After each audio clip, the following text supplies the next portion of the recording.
Warning. This podcast is hosted by two brain-dead idiots with zero filter. Therefore, it contains language and opinions not suitable for all listeners. Viewer discretion is advised. Wake the fuck up, samurai. We have a city to burn.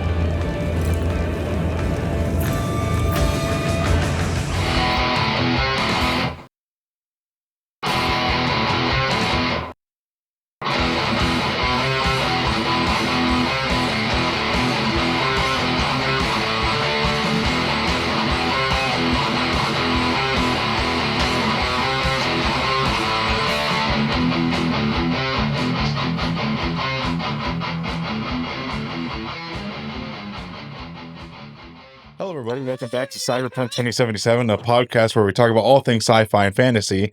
Welcome back to the episode where we're talking about the companions. This is part 2, and we're going to see if I can actually meld this into one big super long episode. So we'll see how Spotify and YouTube allow it, because this is going to be like fucking 4.5 hours. It's going to be long. Yes. That's what she said. Also, as you guys can probably tell, not only by visuals, but by sound, Adam upgraded our fucking setup. We got some new fucking mics. We got some Rode mics. We got some sound, what the fuck they called? Like off-brand cloud lifters. They're gain boosters. Like, they're preamps. They're technically called preamps. Yeah. Because these bad boys are gain hungry. Gain hungry. And I'm actually really excited because for the first time, I get to utilize my Motu interface. That thing was $500. And now I get to utilize it with the phantom power, which I've never done before. Like, you can see on there, the red lights have lit up and everything, saying that we're sending bitch out fucking phantom power 48 volts. It's like fucking Big Dick at the Taylor's fucking smack. The cat in the hat meme. Oh. And full of wonder.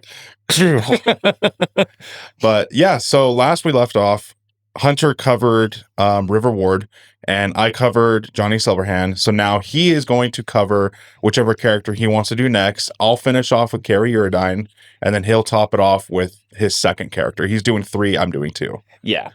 So we're gonna start part 2 off with Judy. Yeah. I love Judy as a character, and I was really debating on trying to get the mod to where you can romance her as a guy. But one, I felt like it was gonna cause some kind of fucking bullshit controversy, and Yeah. 2, like, I didn't want to go through the work too to figure out how to fucking mod it, because Modding's easy, dude. well, like, you always have to go in and fix all your mods and Because shit I have like before 100 mods. Yeah, I'm just lazy, and I don't want to have to worry about like fixing it. Even if that would like literally be the one thing I would mod, and I wouldn't want to fuck with it. Then you're fine. The reason why I always bitch and complain about my shit is because every time every time CD Projekt Red releases an update, no matter how small, it fucks my entire mod list. And I have like over 100 mods. So I have to go through each one and update them. And that's only if the mod developer releases an update patch. So yeah. Yeah, because then like if they don't release an update patch, you just have to fucking like scrap that mod entirely, right? Yes. That sucks. It does. I've lost many good mods where I'm like, fuck, this won't work on the current patch. But yes, we are starting with Judy. So the first mission, it's pretty short. Like, you get a call from Judy basically saying like, hey, I need you to come over. Like, are you busy? Like, I need you here now. Yep. And you go and you knock on the door just fucking opens, and you're calling out like, hey, Judy, you home? You go into the bathroom, and we see Evelyn Parker just dead as fuck in the bathtub. Just a flesh wound. Just a flesh wound. You're like, are you alive? Are you okay? CPR training, like rubbing your fucking knuckles on the collarbone. But yeah, she, due to everything that she had been through, decided to take her own life. Like, it's a very emotionally heavy hitting mission. Like, it's short, but goddamn, what did they do to her to make her want to do that? Like, holy fuck. Well, we'll get to that. Because, I mean, there's a lot of different things that kind of play into it. I mean, one, she got the shit beat out of her. Right. So, like, that alone is, kind of fucking traumatizing enough. Yeah, when you find her, she's all beaten and bruised and everything. But Judy, she's like, can you, like, help get her to the bed. I want to make her look like a human, not a corpse. And while you're doing that, you hear her talking to the cops on the phone. And the fucking shit that she does with him is so fucking funny because the cops are basically like, we're not gonna fucking rush there. Like, it's a corpse. We can get there whenever. Yeah. So she starts fucking just mad shit talking. I'm like, Yep. oh yeah, you know what? I want to go burn your whole fucking place down. Now will you come and arrest me, you fucking pussies? Yeah. Which goes to show the state of Night City, where it's like a dead body is not a high priority. I know. We kind of touched on it with our Edge Runners content forever ago, how like literally you get your loved one's ashes through a giant fucking vending machine. It's so disassociated and impersonal. Yeah. So it goes from there to like to the rooftop, and you're looking at Evelyn Parker's smoke case, which you got forever ago when you were trying to figure out where she went. That's right, yeah. And Judy's standing over on the side. She's like, hey, can I bum one off you? And you're like, I didn't know he smokes. Like, I quit a long time ago. And then for the rest of Judy's fucking quest line, she smokes. I think the only one she doesn't is the very last mission, which is something I maybe it's the fact that she said that she had stopped for so long, but it was something that caught my eye. This is when you're on the back balcony, right? Yeah. Yeah. It's a really good shot. It's used in a lot of the trailers too. So you're, just sitting there kind of talking to her about like how she feels and all that. And she ends up letting you just keep Evelyn's smoke case. Yeah. She says something along the lines of like, I think you like it more, or you're more attached to it, something like that. Yeah. And you start inquiring about like what all she found when she was looking through all the footage that the BD had caught.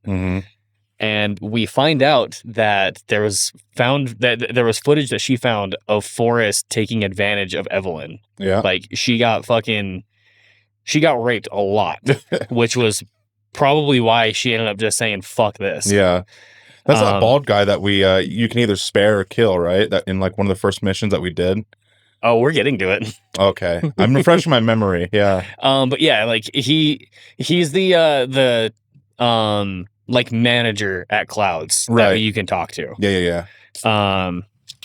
So after she tells you that, she found this footage of her getting her getting raped and all that, like she asks you to leave because she needs some time to herself. Little while later you get a call saying, hey, we got a plan to go take over Clouds. Like we're gonna break ties just like the Mox did to make sure Tiger Claws don't have any influence. Workers' rights. Yeah. And she's like, there's someone that we got to go meet. Her name's Maiko Maeda. First up, we got to talk to Maiko Maeda. If she's not with us, might as well throw our hands up in the air. She's the Tiger Claw boss, or the one that's like, she was technically above Forrest at Clouds. Oh, okay. So you go meet outside of her office late at night, and V's like, well, I don't know how we're gonna get in. And good old Judy's like, yeah, don't worry about that. Starts just fucking breaking in, and as she's like messing with all the fuses and shit, you're just like, you've done this before, haven't you? Like, yeah, I've been here a couple times. So it kind of shows that there's been some action between the two. Wait, isn't she a woman? And she's got like the fluffy feather. Yes. She's like an ex-girlfriend of Judy. Yes. Yeah. Okay, I know who you're talking about. Yeah. Okay. So she breaks in and you guys walk in. She starts asking her like, oh, hey, Judy, like what are you guys doing here? Why are you dropping in, unannounced? And then she looks over at you and goes, she goes, you're keeping unsavory company nowadays. Turns to you like, yes, V, I'm talking about you. And there's a cool option that's like, oh, well, I see I left a lasting impression on you guys. Goes, yeah, I kind of make it my business to, keep in touch with customers that cause problems for us. They've met before? V and this person? They haven't met before. She knows about him because of when you go to interrogate one of the Joy Toys, whether it's Angel or Sky. My job, among other things, is to remember unsavory customers. Naturally, I take it upon myself to deal with them too. Now, how am I to deal with you? It's that same building, isn't it? Yeah. Yeah, okay. Yeah, instead of going through like the front door, you're going to the fucking offices. Okay, that makes a lot more sense. Yeah. It's been a long time since we covered. Dude, kind of going off topic, but that is such a good scene when you talk to the stripper. Oh, yeah. It's such a fucking I'm in love with with the stripper. But it's such a meaningless conversation in the grand scheme of things. But like, it's so important for V's character. Like, that was one of V's most pivotal moments for defining what their thesis is as a character. Like, they're scared of death, scared of like being forgotten about, and that was just such a good conversation between you and the Joy Toy. Yeah, like it got very real and very heavy. Like we got to actually see that you're not just this badass killing machine. Like you're human. You obviously have like, you know, human emotions. Like I'm scared to fucking die, man. Like this is terrifying. Yeah. But yeah, so you're sitting there talking to her and you're trying to pitch your idea of taking the tiger claws out, taking over clouds, whatever. And eventually she gets to the point where she's like, well, you guys can either escort yourselves out or I can have security throw you out. And I don't mean that figuratively. Like, I'll have them fuck you guys up. So Judy gets pissed off. Like, you know what? Fuck this bitch. We out. So Mic drop. yeah. You dip on out and Judy's sitting there like all sorts of pissed off. And you have the option as a corpo to say something along the lines of like, I know how she's going to run this. Like, give her a couple of days. She's going to get back in touch with you. And this whole idea is something going to be her plan, right? Don't worry. She put on an act. A few days down the line, she'll call and tell you her plan to take over clouds as if it was her idea. You might be onto something. You guys start walking away. Oh, I should say, while you're talking to Maiko, she gives you information that Forrest is down on the maintenance level. Right. So, because is this if you didn't kill him? This is if you didn't kill him during the mission to go interrogate the Joy Toy. Yeah. You have the option to go kill him now with Judy being present. That's what I love about branching decision making. Like, one CD Projekt Red, you know, they do this pretty well with like branching decision making, where one decision can affect the outcome of the story later on. Yeah. Multiple ways that you can handle a quest. I just love that shit. Yeah, dude, they do it so fucking well too. But yeah, if you let Forrest live during that first interaction with him, during Judy's quest, you're given the chance to go kill him now. So you're walking to the elevator, and that's when Judy starts to reveal, like, you know, I used to have a big crush on her back in the day, and this and that. Like, she really hasn't changed much. Whatever. You get to the elevator, and you have Johnny talking to you, like telling you, like, you know, you can go kill this guy or not. So I'm immediately like, oh yeah, dude, fuck you. It's like, you're dead. Bang, bang, bang. You're dead. Careful. Bang, Jesus, please put it down. Bang, bang, bang, you're dead. You're fucking Pow, happy. pow, pow. Stop, guys, stop fucking with the gun. Fucking Jonah Hill, and this is the end. I love that movie so goddamn much. Slight side tangent. I've discovered the voice that I use in restaurants. It sounds like Jonah Hill when he's possessed. It's a really, it's not that compelling. Next time we play, I'm gonna hit you guys with that. I think we mentioned that last time we played. Yeah. It's so good. Yeah. It's so good. No, you're fine. Put it out. Put the fire out. No. Anyway, so you head down to the maintenance level, and Forrest is there. You start like just immediately fucking going after him. Like, oh yeah, well, Evelyn's dead. Like, oh well, you know, she should be fucking thanking me. Like, after all this shit, I sent her off. I could have just fucking killed her off there, but I sent her someone to go get fixed. So like, you know what? I guess I'll put out a fucking candle for her or something. Oh my God. And Judy gets fucking mad. It's like, you know what? Actually, fuck you. We're here to fuck you up. She should be grateful. And so should you. Here's my token of gratitude. Careful, they heard something. Let's get out of here, V. And I went and grabbed Guts a little while ago, like before we started recording for this. Did you just body him with Guts? Yeah, dude. Like, fucking one tap, dude, straight to the fucking face. Like, I didn't even think I had that gun equipped. I thought I had my pistol just on. 6-gauge, fucking all power, no gas, all gas, no brakes. All gas, no brakes. Just fucking bodied him instantly. I was like, well, that was easy. That was easy. So after that, you go back down and you're talking to Judy, and she's like, I would have felt that the world would be a better place without him. Mm-hmm. So I chose the option. Was like the world is a better place. Like it might only be a small or minuscule section of it, but the world is a better place without him being in it.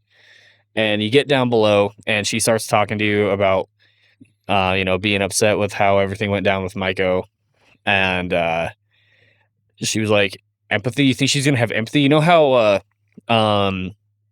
what her the chances of her having empathy for this is as compared to like me getting murdered in the mocks while I'm doing BDs, minuscule. Like there's no chance of it. So that's kind of how you guys leave it off. You go your separate ways. All separate ways, dude. You get a call. She tells you to go meet her at her apartment. Okay. You have Tom, which is the actual name of, I think it's Angel, and Roxanne, who's also from Clouds.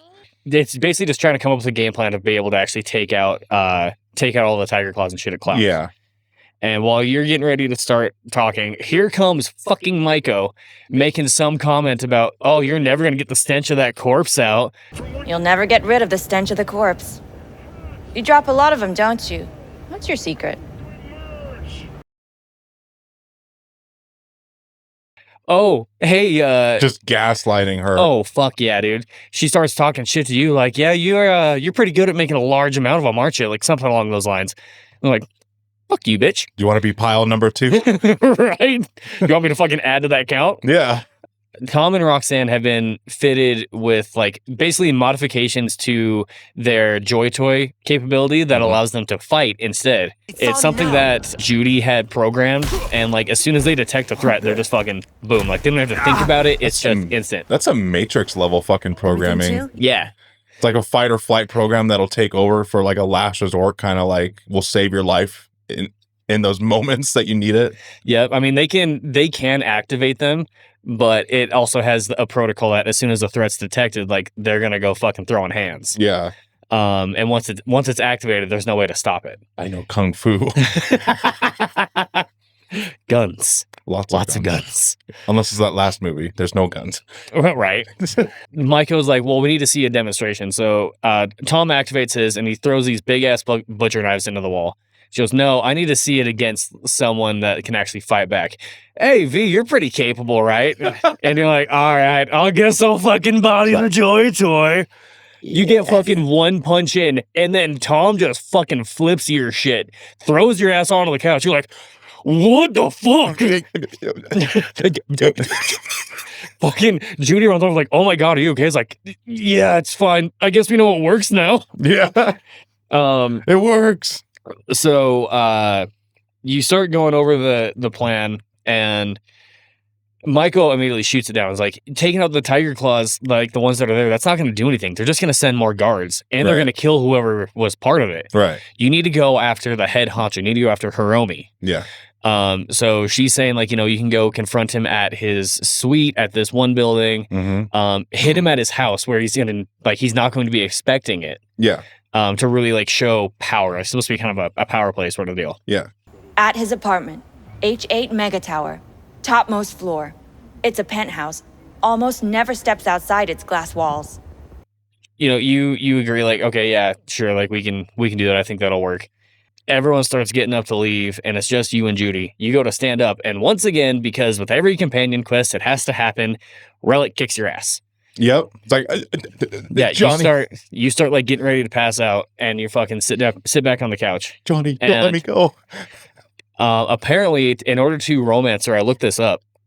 It's crucial not to say what's going on. Just be like, oh yeah, no, I'm fine. I just like, got dizzy. Yeah. You have to hide it a little bit? You have to hide it. Otherwise, you're going to make her panic, and she's going to be too worried about you to do anything else. Really? Yeah. It's been a long time since I played a female V and romanced her, so I guess I just chose the right option in this scenario.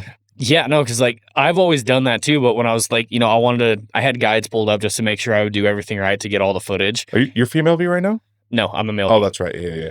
But it's still, to be able to access the rest of the shit, you have to do everything right. Mm-hmm. Because I didn't want a chance like you get up to this next mission, and then you lose out on like the romance option or whatever. Right. Because whether you're capable of doing it or not, like if you make all the right choices, you still get to the diving scene. Yeah, because you still want to be their companion and just not their lover in some instances where you're the wrong gender for this scenario. Yeah, exactly. So like I had the guide pulled up and I saw that was on there. I was like, are you fucking kidding me? Like I've always picked this option because that's what makes sense. Like you don't want to be like freaking someone out, especially for a big gig. Speaking of like romance options and gender, do you think as games go forward, story-based games that have romance options and companions, do you think most games are going to take the Baldur's Gate route where you can just fuck anything no matter what gender you are? And the game developers are going to stop drawing lines of sexual preferences? Honestly, I think so. Like they might have it to where there are certain characters that won't allow it, but because of like how the world is versus how it used to be. Right. Just the way I think things are going. Like with sexual preferences and things like that being very like openly discussed and all that nowadays. Like I feel like it's going to start to influence other things. Like, like you said, with games, it's going to be having it to where you're not just stuck between, oh, I can be a male and I can romance this one person, or I can be a female and I can do like these other three. Yeah. Because I do feel like you kind of neuter a little bit the storytelling depth that you can do by making everybody not what is the correct term, not bisexual, that's willing to fuck everybody. I forget, pansexual. Yeah. Is it pansexual? Whatever. I feel like you miss out a little bit on depth of character because, some characters, maybe their identity, like Kerry Uridine, being strictly gay, that could play a lot into their character. I feel like that would get watered down a little bit if they were bisexual. Yeah. Or pansexual, whatever the fuck. Like, well, like, I mean, speaking of Kerry, like, I feel as if Kerry, he's like, he's bi, but he leans towards gay more than he does towards being with women. I mean, because when you're going through his quest, he mentions having a wife and things. Really? Yeah, I don't remember that part. So you go to, I guess technically it's part of Johnny's. It's that the mission that you go to his house is V, and you turn into Johnny. He tells you about how he had a wife and I can't remember if he said he had kids or not, but they got a divorce and he was like, oh yeah, no, it worked out great for her. God damn. Yeah. So at one point he was married to a woman. Damn. But yeah, no, I agree with like making it to where a certain character, like, their sexual preference is part of like kind of who they are. Yeah. I mean, because that's, especially nowadays, actually, like that's a big thing that people really like push. Like you can tell certain people are a certain way because of who they're interested in. I'm all for player choice and accessibility and like not wanting to single anybody out. I get it, but like I feel like you lose a little bit of character depth if you just make everybody fuckable. Like you lose a little bit of backstory and like I feel like you lose a little bit more than you gain in that scenario of character growth and development. Yeah, I mean, I guess the way that you could look at it too, with kind of like how Baldur's Gate does it, where you can fuck anybody. Right. It's not the characters outside of you that are able to grow or show depth. It's you as the player being able to be like, I don't want anything to do with this, because it does slightly change how they interact with you. Yeah. So, I mean, I can kind of see it going both ways. Just like the characters do. This is the last thing I'll say about it, and then we can move on. I know you never played them, but games like Dragon Age Origins and Mass Effect, character sexuality with the companions that you can romance do play a huge part in their character and their backstory. Like a character like Alistair is your straight up Templar dude, very knightly and heroic, and everyone. He's straight, He has this image of his mind of like a traditional family values, wife, kids, church, very traditional family values. If he was bisexual, that would kind of get diluted a little bit and everything. Whereas you have a character who's this roguish character, obviously bisexual, it fits into their character, right? Like they're chaotic, neutral, chaotic, good, they're neutral, all right. Yeah. But you can see where I'm kind of going with this. Like sexuality does play a part in character building. And I feel like if you make everybody pansexual or whatever the fuck, you water that down a little bit. Yeah. Anyway, let's get back to Cyberpunk. Anyway, yeah. So you tell her, it's nothing to be worried about. She offers you to pass out on the couch because you're in no shape to drive. She's tired. She's not gonna fucking drive you home. Right. And then you wake up the next day and she leaves you like a note with breakfast and shit. A burrito. Yeah. Yeah. Like what a gal. Fucking feeds you and everything, leaves you a note. Great gal pal. Yeah. So next mission starts and you meet up at the building. I can't remember which fucking mega building it is that Clouds is in. But you meet up at the bottom floor. And like everyone's fucking, dressed and ready to go. They go over the game plan. Basically, Tom and Roxanne are going to go up into Clouds. They're going to go take out all the security and shit. You and Judy go down to the maintenance level, and she's going to wipe out like security cameras and stuff and give you access to go up to the elevator to go to the roof. And there's a couple of guards here. They're not too hard to take out. I did my sneaky little shit where there was one that kept fucking walking around that she caught me twice. I was like, fuck, dude. Okay, reload it.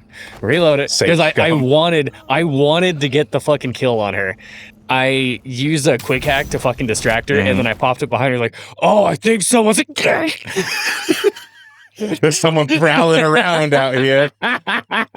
Yeah, so I fucking went up, broke her neck, killed everyone else down there. And then Judy does her thing, hacks into the system, and I go up the elevator. You go up to the roof and you have to jump you have to climb down to like a balcony and then jump over to this guy's fucking deck. And there's a guard that's walking around outside. And this is where my favorite kill of the game happens. He's talking on the phone with like his wife or somebody, and the doors here, giant open ledge. I fucking sneak up behind him, break his neck, and his body just fucking falls down this big ass building. Please tell me you recorded footage of it. Oh, I have footage of it. Hell yes. Hell yeah. It's my favorite fucking stealth kill in the game, dude. Okay. I'll make sure to include it in the B-roll. It's so good. Yeah, from there, like, there's a couple of different guards that you have to take out. And these guys, like, again, nothing too terrible. There's a dude that's up on top and two guys down below. Yeah.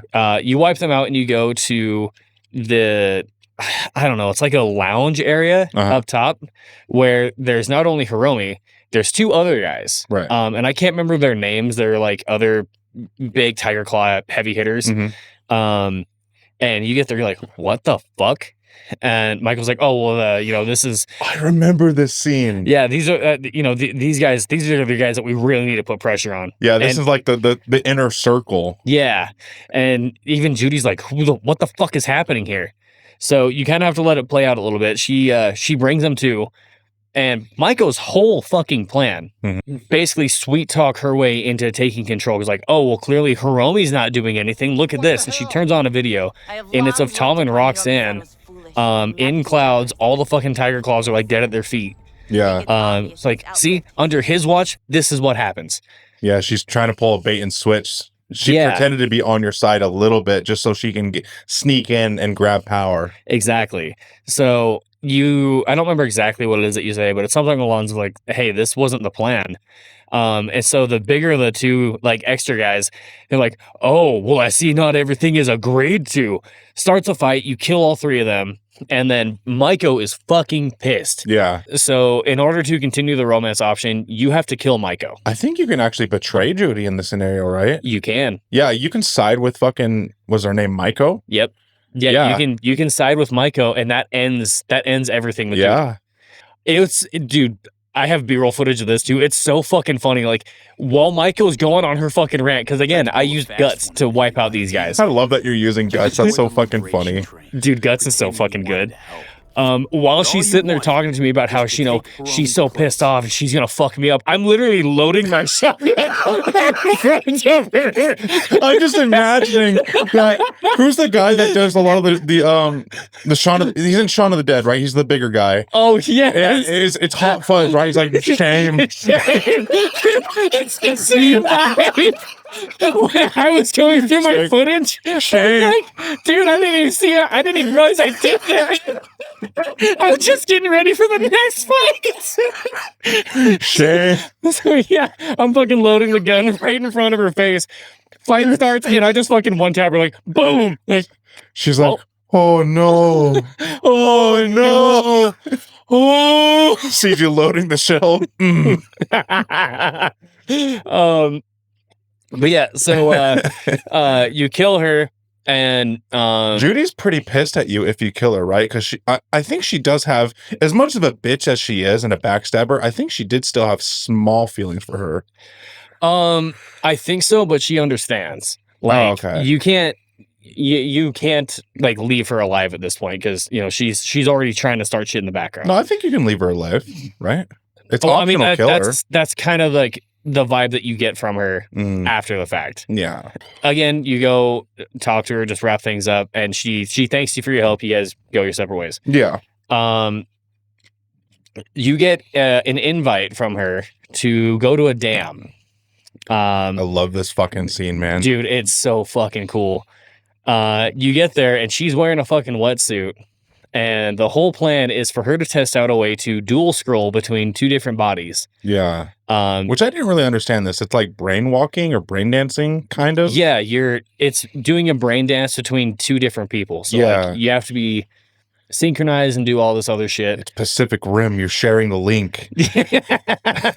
Yeah, like she, you get your wetsuit on, you dive down, and it's so fucking cool because like as you're diving down to the city, like you realize just how deep it is because there's like a fucking like a highway overpass that you swim down to. It's like, oh my god. Yeah, it goes down like fucking 30 stories. Yeah, it's deep. You do this whole like calibration thing where you have to swim around her, hum back a fucking tune. And you get down, and that's when she tells you, like, this place, it used to be called Laguna Bend, I believe. Yeah, Laguna Bend. And this was, if I remember right, this was her hometown. This is where she grew up as a kid. Yeah, and some kind of environmental bullshit with a corpo company that came in, wanted the rights to the land, and, like, flooded this area for some kind of financial gain, right? Some type of shit like that, yeah. Like, they were trying to buy everything out, and then eventually like the place got fucking flooded. Yeah, I can't remember the specifics, but essentially a corpo fucked them out over. Yeah. A corpo company. So you're swimming through like the streets looking at different memories. Like you find a doll that she had taken from a girl and hid because she had a crush on her. Like her whole thing was just trying to get her attention. There's a hockey stick where in the back of your mind, because your memories, because you're synchronized, you hear like the kids telling her, oh, well, we got to go. I'm going to kick your ass. Like, oh yeah, we'll see about that. Yeah. What's really cool is you can find a camera, and you have the option because, she likes old tech. You can pick up the camera and give it to Judy as like a keepsake. Like here, like this is, you're going to like this more than I am kind of thing. So eventually you swim over to a church and she's telling you the story about how she used to sneak in here. You have to go in through the roof. And while she's telling you the story about her singing and getting caught and all that, you full on pass the fuck out. Like the relic beats the fucking brakes off of you. Yeah, I forgot that part. Like you have a spazoid attack. Yeah, like it's like having a fucking heart attack underwater. Yeah. You come to with her checking on you on the dock. Like somehow this little fucking woman drags your fucking ass all the way to the surface. Oh. Yeah. I was trying to think of something smart to say. I was like, you got me. Well, like even V's like, how the fuck did you do this? She's like, I don't know. Plot armor. Right. But yeah, so you go and you get changed and something in that little shack, right? To give it power. Yeah, you have to turn on the generator in order to get coffee. Yeah. Oh yeah, because she loves coffee and everything. Yeah. Yeah. So you find out, I can't remember if it's that day or if it's the next one. Oh no, it's when you're sitting in the bathroom. So this is after you get undressed, whatever. You're sitting in the bathtub or in the bathroom on the bathtub with her. She tells you about how Cloud's got attacked again. Tom's dead. Barely Roxanne barely made it out alive. And that's why she like was wanting to kind of hang out with you. Like she Forget about it all. Yeah, because she mentions when you first meet her, like if you try talking about anything like about the business or She's just like anything not gonna corporate, was talk like, about yeah, it. like let's not focus on that. Let's focus on the now. Let's focus on the right here. So it turns out everything that you guys did Kind of was for naught. pretty much, and people got killed. Yeah. While you're talking to her, she's like, here, let me see your hand. So you hand your hand over, her eyes fucking light up blue, and she gives you access to her apartment. Congrats. And V's like, Gave you whoa, are you unlimited asking me to move in with you? He goes, well, I mean, if you want, you have unlimited access to my pad now. I mean, that'd be cool. And this is as male V? This is as male V, yeah. You still get access to her apartment. Yeah. Because with everything that happened, Judy basically says, like, I've got to move. I got to go to a different city. I need a fresh start. Right. But for the few days that she's going to stick around, which is how they managed to like make it to where you can still have her as a romance option, you know, she'll be there. So if you want to talk to her, whatever. Yeah. And I forgot to mention this. When everything's said and done, you have your conversation, you have your coffee, she goes and lays down. You walk over to like see her lay down on the couch. Johnny, and this is as a male V, because obviously, you know, she's not going to sleep on the couch if you're a female. Yep. Johnny's posted up in the fucking corner, and he looks over, and he's just being a gigantic fucking dick. It's like, all right, she's passed out. Let's fucking Delta. Let's bail. Fuck this bitch. And I'm like, I'm not fucking leaving her, dude. Go fuck yourself. So off kilter. Oh, dude, I know. But yeah, I mean, that's pretty much how Judy's storyline ends. You As male V. as male V, yeah. Because like you can't go and hang out with her after the fact or anything like that. Well, you can. It's once you complete. Well, this was part of the updates of the game. Once you complete a companion's quest and romance them, it begins the quest. I really want to stay at your house, which is something I was planning on covering afterwards. Oh shit! I just fucked you up. Sorry. No, Sorry. you're good. You're good. We can jump straight into it. Okay. So yeah, if you get a romanceable character, you get the quest of I really want to stay at your house. And it's really cool because there's a couple different things you can do there. Like, unfortunately, a lot of the dialogue options, it's the exact same from when you call them. Right, because like this was added after the fact of the game. Yeah, I mean, it would have been cool if they would have, because it is an add-on, if they added different dialogue options at least. But to bring back all the voice actors and pay them, you know, and studio time would have been a tremendous amount of effort, I'm sure. Yeah. As a free update, you know, they did what they could with the best tools that they could, you know. Yeah. So like, I mean, I get where they were coming from with that, but yeah, for me, mine was Panem. So you go and sit down, and like you can have it to where Panem lays her head in your lap, you give her a kiss, you're talking about all this shit. And there's a little dance floor section, and I loved it because as soon as you start dancing, like Panem's making a joke about your moves, and all of a sudden, here comes the song. And it's I really want to stay at your house. Oh my god. I was like, dude, I let it play for the entire fucking song. Nice. I've done that quest 3 times. Because it keeps popping up. It's a reoccurring one. Yeah. I've listened to that song every time it's popped up. Nice. You ever look in the mirror? I did not look in the mirror. So if you look in the mirror, I don't know if it's every spouse, but I know Judy for sure does it. We'll smack your ass. Oh my god, I'm gonna have to test that next time I do it. You can also go to bed with them, and they'll actually like sleep next to you and shower together. See, I didn't shower with them either. Oh. Gay. That's kind of gay.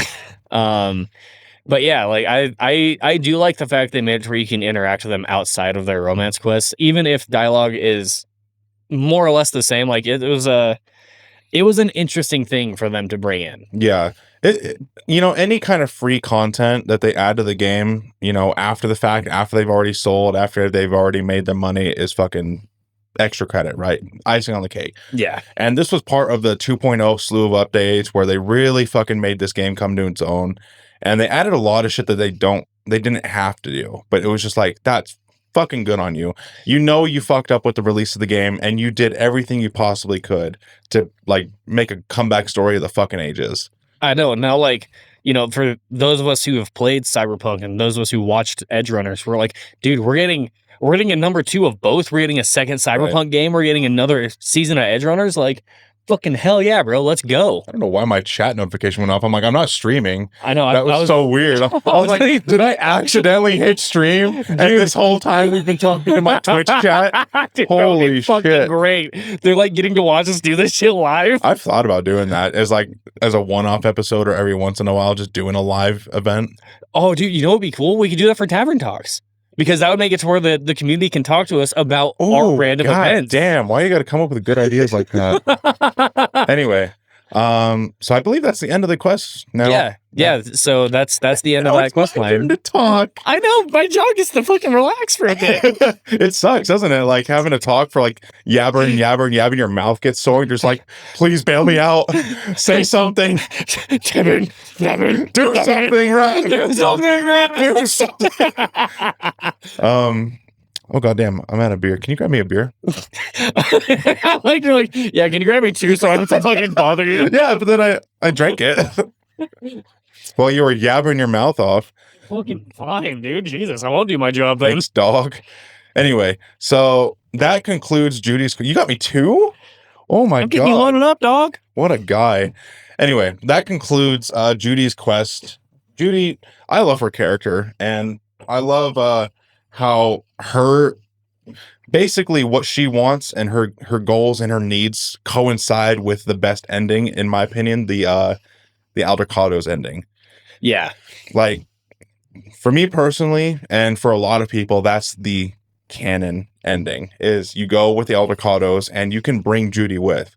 So not only do you get a peaceful life, Judy also gets what she wants too.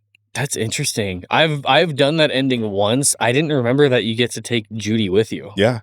That's fucking cool. You have the option of calling Judy before you do whatever you do at the end. And if you call her, she'll come with you and leave Night City. So that's the happiest ending, is everybody's alive besides Saul in that scenario. But everybody's alive, at least for a little bit, while you are dying and everything. And Judy gets out of Night City. You're with Panem. And it's just like the happiest ending. Huh. But anyway, talking about Kerry Uridian, dude, I've only done his quest line one time, so this was a genuine treat. Kerry, honestly, I think has one of the better quest lines, as short as it is, as fucking, it's only like 3 missions.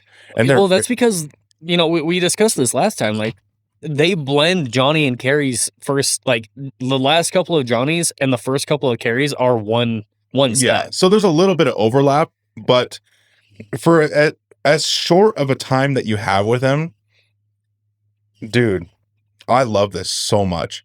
What are you laughing at? You're smiling. I seen that. Don't act like I didn't see it. Because I was gonna make a joke about him fucking, the short of the time that he's with her, he just really knows how to rail that ass. We'll get to that. We'll get to that. So you fucked him, didn't you? We'll get to that. Stop going ahead. on his head, or V's head. Anyway, so we're a serious podcast here, ladies and gentlemen. Ladies and girls, boys of all. Are you done dying? I would like to talk now. That'd be cool. Sorry.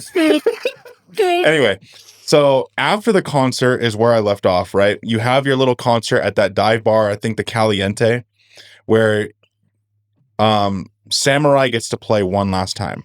Yeah. And you fill in for Johnny, and then you have this random drummer or bass guitarist, depending on who you choose to fucking have in the band still. You play one last show, and that's when Kerry gives you the fucking best hand cannon in the game, the Archangel. Such a good pistol. I'm actually using it again. I have my modded Blackwall Overture, but I'm like getting all fucking nostalgic and everything. I'm going to use you. So I'm thinking for my Phantom Liberty run, I'm going to use the Archangel. Yeah, I like to stick with Johnny's, actually. I like Johnny's. See, Johnny's is good, but it's a gimmick weapon. Like it's got the flamethrower attachment. It hits decently hard, but it not as hard as like the Archangel and the other like Overture style hand cannons. Yeah, it doesn't hit as hard as a normal step down. Oh my god. So you get the Archangel, you leave the bar, and you have to wait a couple days. This was the most annoying part about this quest. There's so many times with Kerry Urdine's quest, you have to just sit, wait, and wait for him to call you or text you. Yeah. I wasted probably a good 30 minutes of footage just doing that.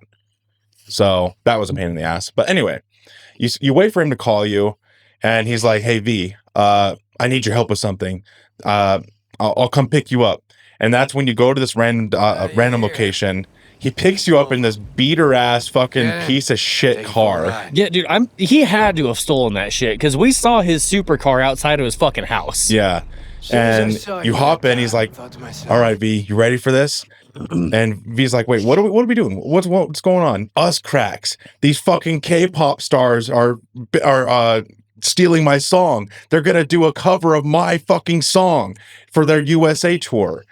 And that's when you go to the entrance of Night City. It's like this lone single road that splits in between like two little canyons on the side, which is actually where fucking David and Lucy go in one of the scenes in Edge Runners. It's right there too. Oh shit. Yeah. I never realized that. When they're outstretched and everything and they're looking at Night City, it's right there on the left. So that's fucking cool. It's extremely close to one of the scenes in Edge Runners where David and Lucy are looking at Night City in the background, which I thought was really cool.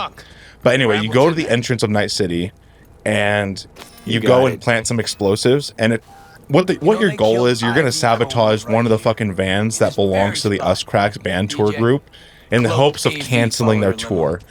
So you go and plant the explosives. And I love this. You can talk to Kerry and be like, dude, how did you get this shit? That's like weapons grade, military grade shit. Oh, yeah. And then I can't remember verbatim what he says, but he's like, hey, this stuff's actually pretty easy to get to, you know? You just got to know the right people. And that's when you say, black market? No, fans. So he got all this shit from like radical fans, which I fucking love. That's fucking awesome. I mean, like, honestly, it makes sense because, you know, when they were samurai, like, they had fucking Silverhand that they were feeding shit. Like, he was getting, he was radical himself, so I'm sure like that kind of fed into the fandom for Kerry. Like, it's probably fans that carried over, that supported him. And this also goes to show how Kerry felt about being involved with Johnny. Yeah, because he's so mad that Us Cracks is covering his song, which, I mean, all that's really going to do is help push his music. But he's like, no, that's my song. Like, no one else gets to perform it. It's mine. Right. It shows a little bit of insecurity. He does have a lot of insecurity. And that's why Kerry's growth through these quests, as short as they are, is fucking amazing. Oh, it's tremendous. I love the idea of Kerry and his backstory and his struggles, and we'll go more in depth of it as, you know, it comes naturally, but just his story, the thesis of his character is so entwined with Cyberpunk in general, the game overall, like the themes and everything. Yeah. But anyway, to get back to the story, you detonate the explosives. They're like claymores, almost like they stop the van, and you go and you fucking hold up these two guys. They're basically groupies. They're not military or anything. They're like, oh wait, you got the wrong van. We just got musical equipment, dog. I know, that's what I wanted, motherfucker. So you hold them up. You're pointing your gun at one person. Carrie's got the other guy on the ground. And you go in the back, and it's all just keyboards, fucking instruments, speakers, you know, guitars, all that kind of stuff. Yeah, like all of what they're gonna need for their shows. Right. And you throw a grenade into it. And this is funny. I had a little bit of a slip up here. I threw a shock grenade in there. It did nothing. Oh my god. So I had to wait for my grenade to come off cooldown before I can throw an actual frag grenade in there. And meanwhile, this whole time while my grenade's coming off cooldown, Kerry's just looking at me like, what the fuck, V? And I'm just like, give me a second. See, what's funny is because of some missions that I had done a while ago, I had shock grenades on myself. Mm-hmm. And I was like, okay, hold on. Before I go back there, like, went into the whole fucking, like, weapons menu and made sure I selected my frag grenade before I even went back there. So the fact that we both had shot grenades on, but you fucked up makes me fucking happy. I thought it would work. I didn't even realize I had shot grenades enabled. But yeah, so I had to wait like a good 30 seconds, and Kerry's like, "What the fuck? Let's get it. Do it. Do it. Shoot her. Shoot her." Yeah. So you throw a grenade in, destroys the van, and that's when you hop in the beater and you're escaping NCPD. And then meanwhile, this whole time, Kerry's like, "Oh man, I haven't had this fucking much fun since like 2025. We used to run from the cops all the time. You know, me and Johnny fucking," and he's reliving the glory days. Back in 2020 with Johnny, actually. High out of our damn minds. Pigs still couldn't catch us. These cops don't stand a chance. Fucking pigs! So you get the sense that Kerry is a very nostalgic person, and he's reliving a lot of his past, like prime. He's well past his prime in his eyes. And he's reliving a lot of his like childish youth that he used to have with Johnny with you right now. Yeah. Because if I remember right, like after you lose the cops, you drive to a coffee shop that he used to frequent with Johnny, like back in the really early days of Samurai. Yep. So you go to the coffee shop, you have a nice little conversation and everything, and you can talk about Johnny and a couple other things, and that's when Kerry pulls up a video of the Us Cracks people, and it's just like pumpo shit, pumpo shit, pumpo shit, pumpo shit, ding, ding, ding, ding. And that's when he's like, it's these people are fucking like taking my song and my shit.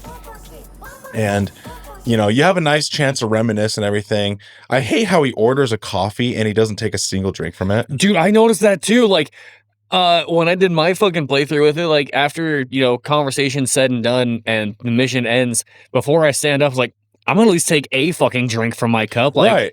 Why the fuck would I waste perfectly good coffee? Just role play a little bit, but he doesn't take a single fucking drink, and he's like Audi 2000. But yeah, he mentioned that he used to come here with Johnny, you know, late bar nights and everything, get a nice cup of Joe, some fucking chow, and then just go to the next concert or the next party, whatever. Yeah, and one thing that I really like is when you go into the coffee shop, like he mentions, you know, because he's been going there for so long, like he doesn't get the synthetic bullshit or whatever. Like they give him the fucking top grade shit. Yeah, the real stuff. Yeah, because he's been going there for so long. Like they know him. As soon as he walks in, like they've already got his drink made, basically. Yeah. So you leave, and then you gotta wait another fucking like 24 hours, wait for him to text and everything. And I forgot to. V makes a joke and be like, "Hey, I haven't seen a single Eddie from this job," because Kerry's like, "Oh fuck, man, that's why I'm paying you the big bucks." And then V can be like, "I have yet to see a single buck." So after a little bit of while, he texts you and says, "Hey V, sorry, I forgot about the cash. Here you go, as ordered." It's 22 fucking grand. Oh shit! It's a lot. I didn't choose that dialogue option, but I still got that text of, "Oh, hey, you know, I forgot to send you the money." Like because I don't spend money like hardly ever. Mm-hmm. Like I didn't even realize I didn't get paid from it. It's a lot of money. Like I think most missions reward around 7 to 8 grand. Yeah, 22 or 23 grand if I remember right. Oh boy, that's a nice payday. But it makes sense because he's a rich rocker boy. Yeah. But after that, you wait around a little bit, and it turns out he calls you. And he says, "Hey, the van exploding didn't do shit. They just postponed the gig. We're going to have to up the ante a little bit." And that's when you say, what are you going to do? Fucking like go and hold him at gunpoint? And he's like, just wait for my call. And that's when you go outside one of the locations that they are about to, I forget what concert place it is, but Us Cracks is about to perform on stage. Yeah. And you and Kerry are outside, basically out on the street level at this random little kiosk food stall or whatever. He's all dressed up. He's got his cap on, his sunglasses on. And he's like, "We're going to go in there and teach him a lesson." I'm like, "Are you going to fucking kill him, dude?" Like, what do you realistically think you're going to do when you get in there? Yeah, dude. Are you about to are you going to Columbine this place? Oh, Jesus. But so we've talked about it several times. I love how there are multiple ways, even if it's inconsequential, even if it has no bearing on the end point of the story or whatever. I love that you can handle quests in multiple different ways. This is one of those scenarios. You need to get inside the concert, right? Yeah. There's multiple ways that you can go about it. You can either buy your way in and get actual tickets. I think you can talk. I've never done this before, but I think you can talk to people that are waiting in line. And then the third option is just find another way inside the building. Yeah, which I believe there's maybe a strength option where you can just rip a fucking door open. So I don't know about that, but I saw the fucking fire escape ladder on the left side. And because Did you just fucking jump to it? Yeah, dog. Fuck you. I love my double jump. Double jump provides so many opportunities to just skip past obstacles.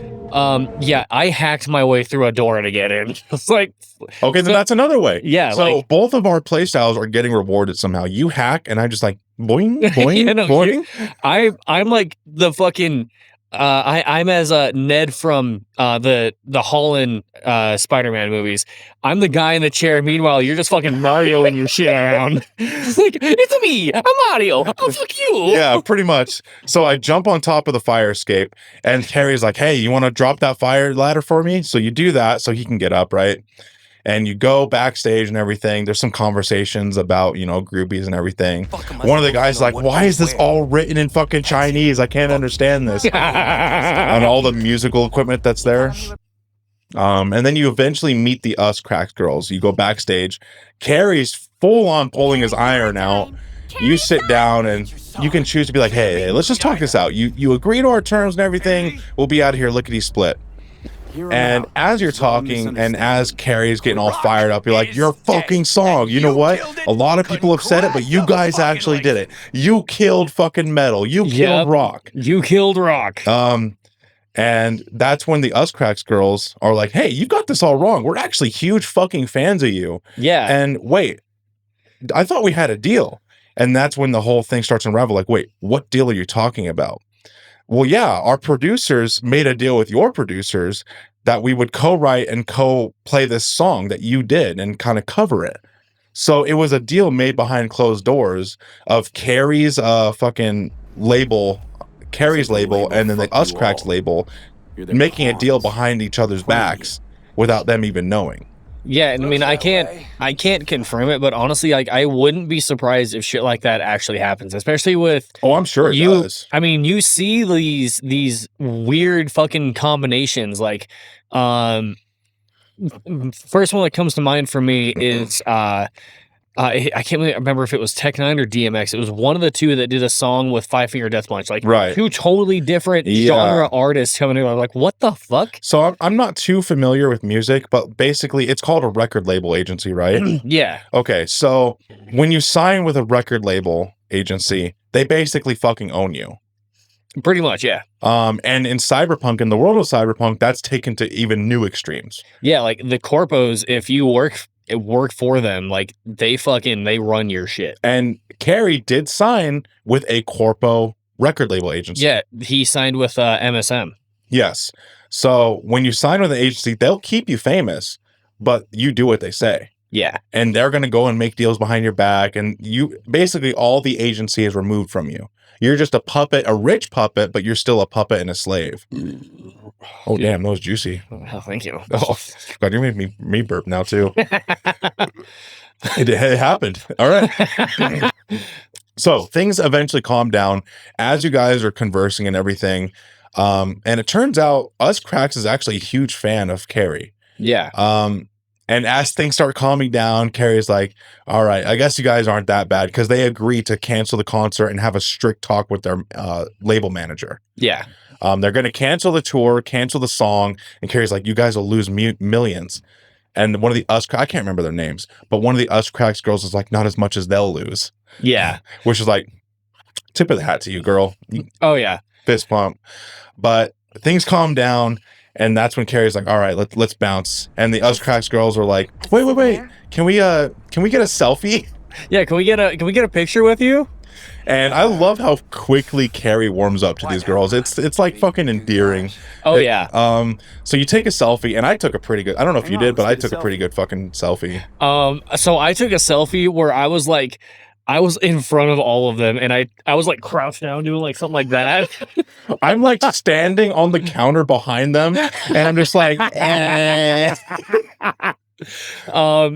One really cool thing that happens during this bit of dialogue is if you choose the right option, you choose to be like cool and level-headed, you get the option later on to actually do a job. I can't remember what her name is. It's Moon something, the blue-haired chick. Yes, I remember that quest. I didn't really include it here because it's not really Kerry's quest line anymore. Yeah, no, I didn't include it in my side of things either. I just remember that you have to do things right here in order to unlock that. Yeah, I remember the quest you're talking about. It's when she has to deal with a stalker. Yeah. So I don't know if we'll ever talk about that, but I know the quest you're talking about, and I think there's multiple ways that you can go about completing that one too. There is, and I know there's also there's a repercussion if you don't catch him in time. Like you watch her get murdered in front of you. What? Yeah, she gets shot in the back. Oh my lord! It's possible to fail it. I never failed it, so I haven't either. I just happened to see it on like fucking YouTube one day. It was like, well, a YouTube short where she gets shot. I was like, oh my god! I guess she got cracked. Oh my god! Fuck you! I know. So there's the door. There's two of them. Anyway, you got to wait another extended period of time. Kerry will call you, and now you're pretty much buddies with Kerry. And now Kerry is warming up to the Us Cracks girls. Now that he's realizing and understanding that they're both pawns in a greater machine, he sympathizes with them, right? Yeah. You know, and even though he's not like totally like a pop head and everything, not the biggest fan of their music, he agrees to like collab with them and like kind of bring rock back a little bit. Yeah. Which, you know, it's kind of cool. Like, I don't know how good the music will be, but like it's cool that he's finding a passion and finding a way to like move forward with his life and not be so bitter. Yeah, like he's at least trying to make it to where like it's possible for him to move on, right? Kind of a thing. And this is like the halfway point between him and his emotional journey, his character journey. Yeah. So he calls you and says, "Hey V, I want you to be here for something. I got a surprise for you, pretty much." And you go to this location, and if I remember right, this place is called Dark Matter. It's like a gentleman's club kind of area, like a fucking concert hall. Something like that. And you go there, and there's a big ass audience. The Us Cracks girls are there, as well as Kerry Uridine. News reporters are there asking him questions, and you have to like push through all the fucking crowd and everyone. But they're just answering questions, you know, and that's when he's like, I'm bringing rock into the new age, you know. I warmed up to the Us Cracks girls, and Us Cracks are like, I love how they call him Kerry-san. Yeah, oh yeah, dude, I know. They're being such fucking gooner bait, you know. For fucking real. And if you do that quest later on with that Blue Angel girl, whatever her name is, you realize that they're just doing the voice. Oh yeah, they don't talk like that. No, like they talk like normal fucking people. It's the way that I see it is, despite the fact that, I mean, you know, I have VTuber friends, like it's people who put on the voice for the VTuber itself. Like a lot of people that create content in that style, like they have their voice, their portrayal, but when you hear them talk outside of that, like they talk like normal people. We have very differing opinions on VTubers. I know we do. I'm in the camp of put them in a camp. Anyway, you see, what's funny is like a slight side tangent. I partially want to get one for days that I don't want to show myself. Sure. But it's also a fuck ton of money.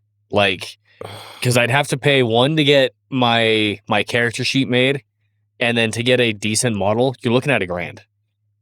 Like, that's a fuck ton of fucking money. Just don't do it. I haven't yet. It's like it was said that you would destroy the VTubers, not join them. Bring balance to the algorithm. Bring balance to the Twitch. Not being in darkness.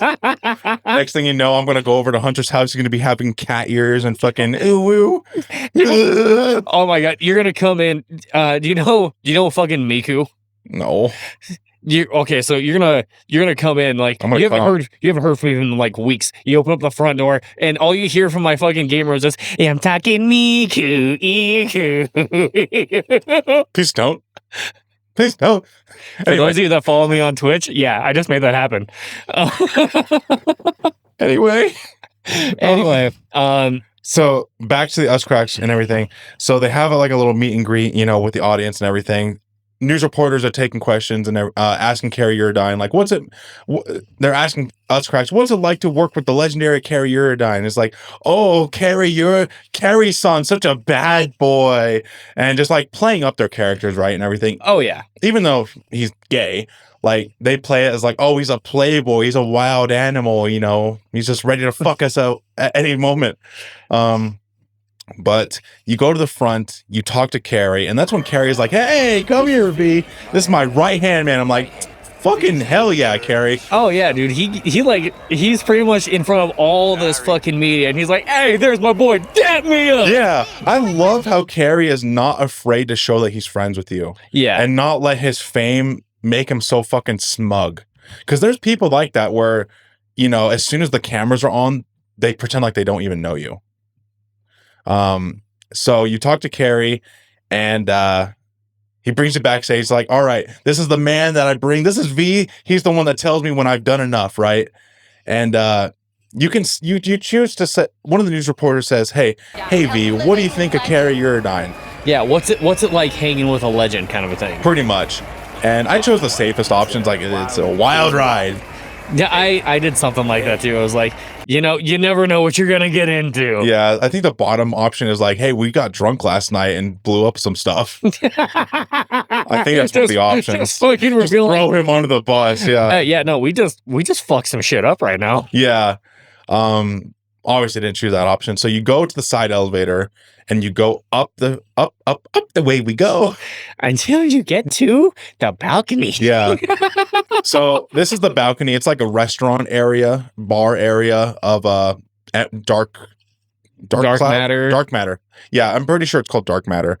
And Kerry is so fucking rich. He told them to pack up for the day and give us some privacy. Yeah, he rented out this entire fucking balcony restaurant area because he just wanted to have a space where he could talk to you specifically. Yeah, he pulled a Bruce Wayne. Oh yeah, it's like I bought the hotel. Place. Yeah, it's like I don't think they'll let us put some tables together. I think they will. I just bought the place. But you go to the balcony. Holy fucking shit, dude! I'm not even joking. This conversation was so good. Oh, there's so much backstory and details given in this. Like you get to see a whole new side of him. So it starts out with Kerry, it's saying, hey, I rented out the place and everything. And you as V can say, hey, what's going on? I can tell something's on your mind. Like you kind of be straight up and upfront with him. And he's like, well, everything that's been happening lately got me thinking about, cycles, legacy, my shadows. And I worked so hard. As you're looking at Night City, you're on the balcony, everything. I worked so hard to stay out of the shadows. I worked so hard to stay relevant and to stay, important. And I'm worried that the darkness and the shadows will consume me. Dude, that's exactly V's character. Yeah. I love this fucking shit so much because V and Kerry have a lot of overlapping anxieties and fears and character growth and challenges. They both are scared of becoming obsolete and irrelevant and fading away into nothingness. Yeah, never fade away. Yeah. But their character arcs are very, very similar. And I fucking love this, man, because Kerry eventually, as we'll learn in the next mission, he starts to grow out of that fear and out of that anxiety and depression. And Johnny makes this appearance too. He's like, oh, fuck, that's why he left the band? He was worried that, not because of anything that me and him had, but he was worried that he would become obsolete and irrelevant and fade into nothingness if he stayed with the band.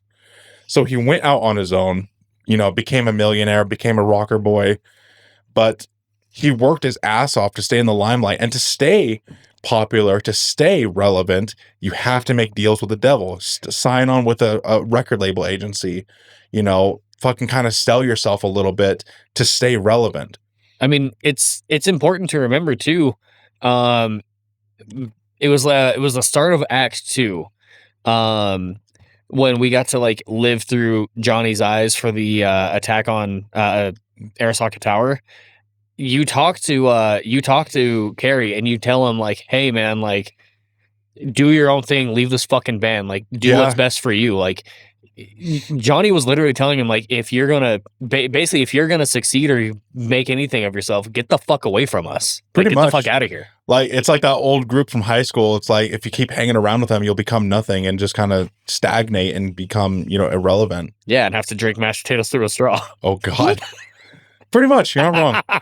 But you talk with him more and he elaborates more and more. He's like, I love looking at this view of Night City because I'm up here away from the darkness awaiting me down below. Yeah. And he's afraid that if he goes back down there to the street level of Night City where all the shadows lie, he'll be consumed by them and become obsolete, irrelevant. He'll be forgotten about. Yeah. And that's why he's worked so hard, you know, to release new records, release new fucking songs, to stay relevant in a changing time where rock and roll is kind of fading out of popularity, you know. And that's why he kind of got suicidal towards the end. And, you know, is because rock is kind of fading out of popularity.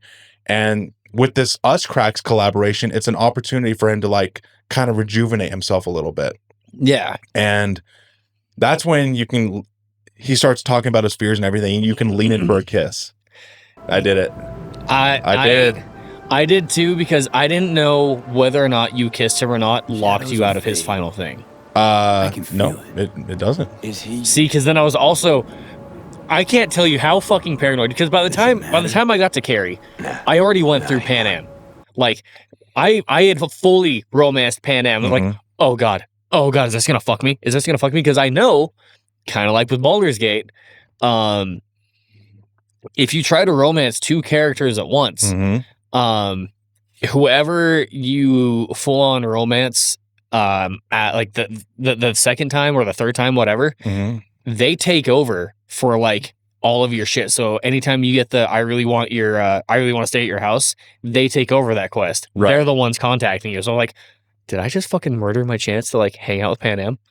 So like I created two separate saves. I was like, if I go through this and I start getting texts from him, I'm gonna go back, I'm gonna not kiss him, and then we're gonna see if it works. I'm willing to bet you can kiss him this time, but if you go through with the second romance scene, then it probably locks you out of Panem. That's when it locks you. That's what I discovered, because so far it hasn't, like she keeps popping up. She hasn't acted weird on call or anything. Okay. So yeah, you kiss him. And, you know, you have this nice little heart to heart and everything. And I'll just say it one more time. I love Kerry's quest, his backstory, the antithesis of what he is as a character really fucking highlights cyberpunk in general. Like the feeling of loneliness, solitude, being forgotten, you know, mattering to other people. Fucking all relevant bullet points. Bam, bam, bam, bam, bam. Fucking love it. So you go to leave. You ask, you coming? And he's like, no, I'm gonna stay here a little bit longer. And to be fair, the view is pretty fucking great from that. Oh, it's fucking immaculate. Like it's such a beautiful fucking like scope of the area, because you're so high up and you're away from like the streetlights and things, so you just get to see the grandeur that is Night City. Yeah. So you leave Dark Matter, you have to wait again, you know, for 24 hours and fast travel, wait for him to call you again. And this is the hot and heavy scene. So he calls you and says, hey, V, you got any plans tonight? Cancel them. Go to the Pierre. And you go to the Pierre, and there's a yacht. I'm sorry. You go to the what? Fuck, we're going to do this again? We're going to do this like we're not going to have. You're going to go to the what? Pierre. It's Pierre. This is a throw. It's Pierre. So... was it a Cyberpunk Edge Runners episode that we did that on? I think so. And you kept saying Pierre. It's like, it's Pierre. Oh, yeah, I'm gonna go to the Pierre. Fine. Pierre. yeah. I'm gonna peer in your asshole if you keep fucking acting up. Ooh. No. Don't make your girl promise you can't keep. Anyway, so you go to the pier and you go to the yacht, and Kerry is like, hey, ahoy, ladies, and you can have the option, ahoy back. That's a nice dinghy you got there. So you're already like kind of flirting with each other a little bit. And you go to the yacht. Has really comfortable cushions on the back. And I love how Kerry, with his cyberware, can just control the fucking boat. Oh yeah, dude. Like he's sitting there like trying to figure out how to make it go, because I think he had like a remote or something and initially was like, oh fuck it, yeah, Samurai, go. Yeah, Samurai. I love that. The play on words. He's like, up and away with. So you take off in the boat, and I love how Johnny, in his hologram before, he doesn't say anything, but he's there. He's just laying back, you know, getting comfortable, hanging out. So he's a constant presence, but he doesn't want to ruin this moment. Yeah, like he's giving you a chance to get to see Kerry for who he is. Because again, Kerry really starts to open up here quite a bit. Oh, he opens up wide awake. Oh yeah, he does. So this boat scene is so good. Mm-hmm. Just the dialogue right before you go and start thrashing the place. He's playing his guitar, and he starts talking about his character growth that he's undergone in just these short, like 2 or 3 missions. The character growth that he's had, his regrets, his fears, and how I love this. He has a guru. Yeah. He mentioned that he has a guru, and the last piece of advice that his guru gave him is that he's coming to the end of his cycle. And it's like a circle. It's like a circle. And what he meant by that is his character journey is reaching the end point to where he needs to move on and start a new cycle, a new journey. Yeah, essentially, like, you're coming to the end of one chapter. You need to open up the second one. Pretty much. The chapter of him, the cycle of him being scared and regretful about his time with Samurai, Johnny Silverhand, his regrets of not mattering enough, his regrets of and fears of falling into obscurity, of metal dying, you know, all these things that he was scared and nervous about, his suicidal tendencies. He's moving past that. He's ending that one journey in his life, basically from 2020 all the way to 2077 when the game takes place. That is one big journey. And now he's saying goodbye to that. He's moving on. He's starting a tour with the Us Cracks girls. He starts playing new riffs. He's excited, man. He's like playing new riffs. He's imaginative. He's fucking energized. He's ready to go. He's reinvigorated with passion again. Yeah, because he mentions, you know, that it's basically like it's been a while since he wrote anything new, and he's writing a brand new song. Because you can comment on it, like, I've never heard that riff story. Oh, that's because it's brand new. Like, it's something that I'm currently working on. Yep. And one thing that I really like about this scene is we still get to see a little bit of the Johnny influence on Kerry, because he's talking about the guitar that he has and how rare it is. There's only 5 in the world. There's only 5 of them. Like, he knows where, you know, 4 of them are, and it's either 3 or 4. He's like, the others, I don't fucking know where they're at. Yeah. And it gets to a point to where, you know, it like transitions and he's done playing, and he just smashes the fuck out of it. And smash it with the hammer. Like, to me, that was Johnny coming through Kerry of, fuck these corpo pricks. Like, well, Johnny, the one time he talks is, I'll get to that here in a second. So you start Kerry destroys the guitar, right? And you're like, dude, what the fuck? Or you can just be like, you want to clue me in? You can have a exaggerated response, or you kind of be like, what are we doing here? So I chose dude, that's Eddie's down the drain. He's like, yep.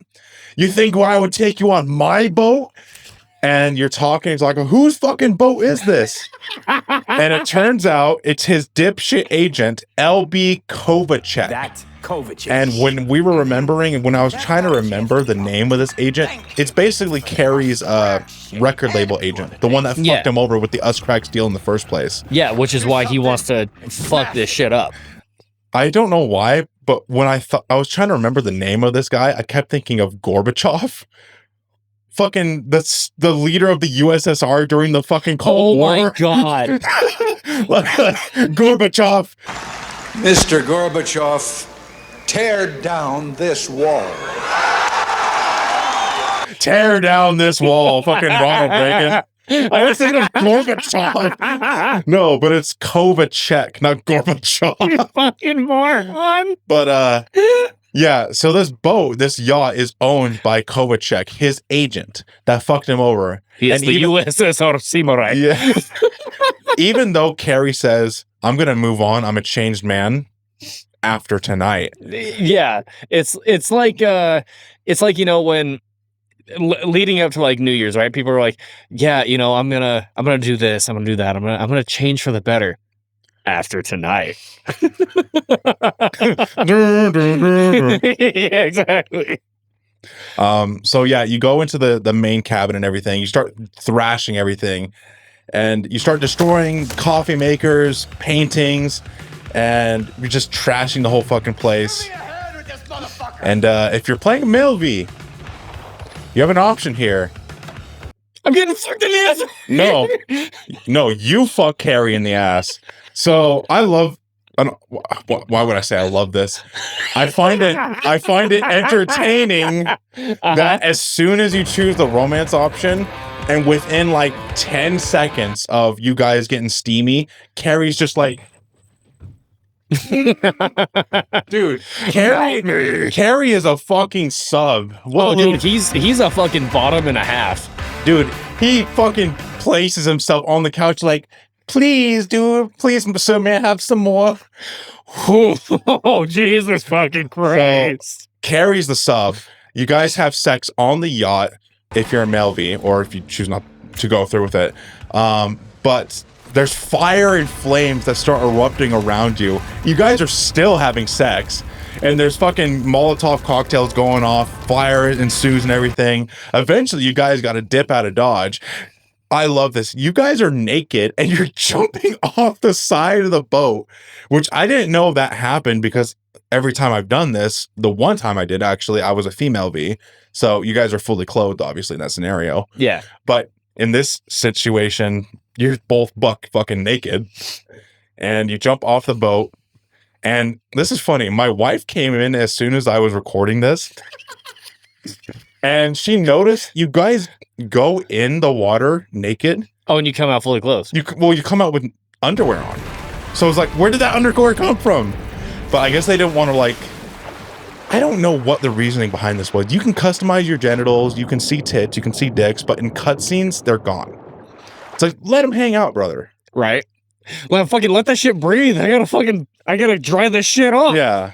But anyway, so you go on the beach, you're both semi-naked now. You teleported underwear on you for whatever reason. Yeah, you had fucking dehydrated underwear on already. Yeah. So, and you're talking and everything, and that's when Kerry is like, yeah, I've gone through a lot of changes and everything. I'm not looking back anymore.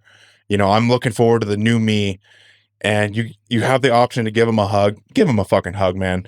Give him a hug, and that pretty much ends the quest. Like, his whole quest line is pretty much done. His character development, him going from this sad, scared, depressed person to someone that's revitalized with energy, learning to move past all that regret and past trauma with Johnny, the samurai band, that not working out.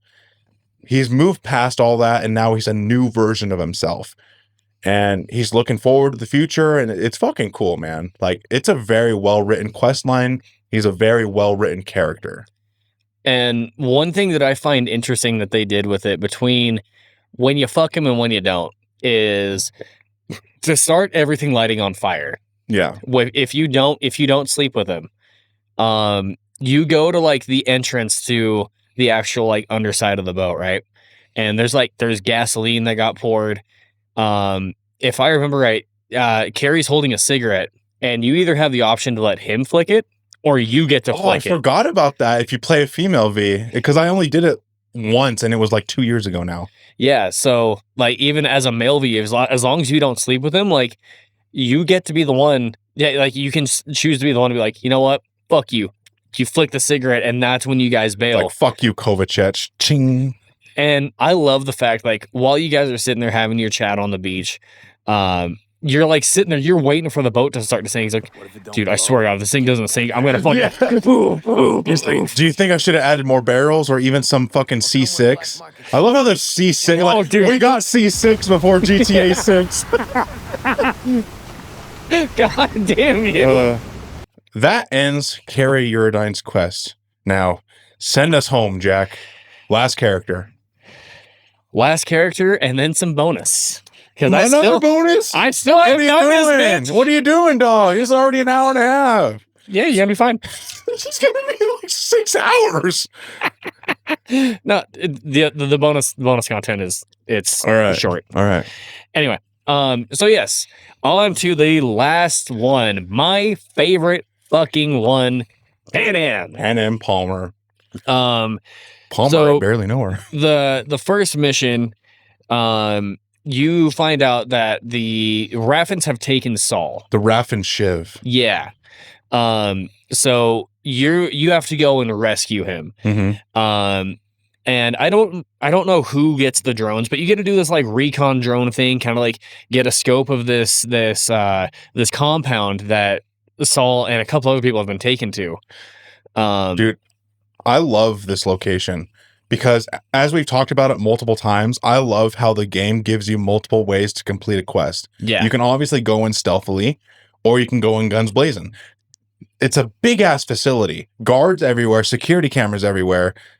Depending on your play style, this can go one of many different ways, which I fucking love, man. And for me, like going back through the footage, this was back when my Cyberpunk kept fucking up, like as far as recording and things go. Oh, okay. So like the footage that you're gonna have for, I think it's the first 2 missions, are kind of gonna be a little fucky. Okay. Like it was so long ago. It was before I figured out how to get my HDR to actually like start, because there for a longest time for my my Synapse, it wouldn't load up. So like you'll notice your camera? You'll notice a difference in my camera between all these clips. Oh. Because like I did this shit ages ago. I recorded the first 2 missions of this before we even talked about the parade. God damn. So like 7 months ago? I probably recorded this a year ago. Oh my good Lord. I had it in a file. Atta boy. I knew that her shit was timed. I was like, fuck, dude, I can't risk losing this. So it stayed on a file just as like an unedited quest. Damn. This will be interesting to see then. Yeah. So you'll see like what I mean by my shit used to fuck up, because you'll notice really weird transitions where like trying to get it to go from this scene to this, it'll like glitch where you'll see just a little bit of the previous one and then it'll go. Yeah, so you do this whole recon drone thing. Yeah. And technically you're supposed to go in as stealthily as possible. Right. And I tried again. I tried so hard. Eventually, dude, I was like, fuck it, man. I'm just gonna fucking big dick it after it failed like the 4th time. Big dick it. I'm so fucking angry. I'm done doing this shit. So like, I went through basically like just guns blazing, and eventually you get to a point where you have to look through the cameras to try to figure out where Saul is. Yeah. And you find him, and he's in like a basement type area, and just through the camera you can see Saul is fucked up. Like he's dehydrated, he's malnourished, he's not doing okay. So you make your way down there, and you get to a car. You guys start fucking. You take off, and you're getting chased there for a while in the car. Oh, you forgot one of the best parts. He's sitting in the chair, all fucking delirious and everything, and then you inject him with the G fuel. Oh, that's right. There's an expired fucking I can't remember the fuck it's called like right now. Hypo. Yes, an expired hypo. Like, I'm hoping this works. Right. you hit him with the G fuel. Fucking, he's like, ew, Bella Delphine bathwater. He's like, I feel good. Let's go. Yeah, so you hit him with these fucking expired meds. Jesus fucking Christ. Let's go. You hit him with these expired meds. You get him to the car, and you guys fucking take off. I'm not making him at night. I'm making him at night. I'll stop. And eventually, like, dust storm hits. chase ends and you guys get to this this abandoned cabin. Right. And you hole up there for the night. Mm-hmm. You have to go again. I don't know what it is with like these side quests having to turn on fucking generators. I know. You got to turn on another generator. Turn on some abandoned fucking ghetto place that's not been touched in fucking weeks. Go restart the generator and just like fucking live there for a day or two. Yeah. So, you go there and Panem and Saul, they're kind of going back and forth because Saul's still really pissed at Panem, but she also just went out of the way to go save him. So he's like kind of conflicted a little bit. Yeah. He's like thankful, but also like, hey, you fucked up too. Yeah, like I don't know if I can let you back in the clan kind of a thing. Just yet. So then this is the first night that you get to start like kind of making moves on Panem. Yep. So I can't remember if you put your hand on her leg or something. She's like, ugh. No, I think she accepts that, but if you try to push it past it, she basically says like, I'm not. I think we should just go to bed, kind of a thing. Yeah. So you wake up the next day. Panem is no longer on the couch with you because she passed out like on your shoulder. Yeah, she's not a one night stand kind of girl. No, like she, very much like Karlach from Baldur's Gate. She's a wholesome. I want to just be able to be with you and only you. It's funny that you mentioned Karlach because they have a lot of the same character personality, like goofy, kind of fucking energetic, hothead. Very similar. Oh my god! Now that I think about it, holy shit. Which makes sense why I wanted Karlach so bad. It does. Oh my god. But he has a type. I have a type. You wake up the next day. She's out on the porch. She's like, man, that's the one comfortable shoulder you got there. Yep. You get your reward, which she gives you her sniper rifle, which if I remember right, it's called Overwatch. Nerf this. Shut the fuck up. And then you have the option to be like, hey, about last night. That's when she herself tells you like, I'm not that kind of girl. I don't do that. Yeah. Well, what kind of girl are you? Like, the kind that does this. And she fucking grabs you, pulls you in. This is the first time you get to kiss Panem. When was this? When you guys leave the building? This is when you leave the building. This is like you get your sniper rifle and you're sitting there talking to her. Right. She fucking literally grabs you by the shirt and pulls you in. Yeah. She's like, oh, well, I'll see you around, kind of a deal. So obviously some time passes because that's how all these fucking companion quests go. Yeah, it has to be a little bit of time passage. Yeah. She calls you about a shipment that Militech is getting in of a basilisk. Yeah, and they're like basically hover tanks. Yeah, like they back in the war days were somehow supposed to be like cargo units, but they're fucking tanks. Like it doesn't make any fucking sense. Yeah. But you go to this place and you have to start like looking for ways to be able to like activate the train. Right. Because it's on the train, right? The basilisk is? Yes. And I should mention before you go there, like when you start she first starts talking about the basilisk, you go in and it's oh fuck, I can't remember his name. It's the bald guy, Saul, and Panem all talking. Spider? Not Spider. Not Spider. That was one of Johnny's. Yeah, you're right. Scorpion. Scorpion? No, he died, didn't he? Yeah, it was Scorpion's buddy though. Yeah. So it was. Oh, I know who you're talking about. He's like partially balding and everything. Yeah. He's a cool fucking dude. Oh, dude, super fucking chill. Super chill. Mitch. Yeah. Yes. Nice pull, dude. Yeah. Nice pull. Good tug. Anyways. Nice cock. Hey, Peter. Nice cock. 8 out of 10 on the smell. 7 out of 10 on the length. I trimmed it up nice and good. 8 out of 10. Overall, nice cock. Jesus fucking Christ. So yeah, like when you first roll up, they're all in one of the trailers talking about it. And Saul's just like, oh, I see. So you're willing to fucking risk risk the sanctity, risk the safety of this place again.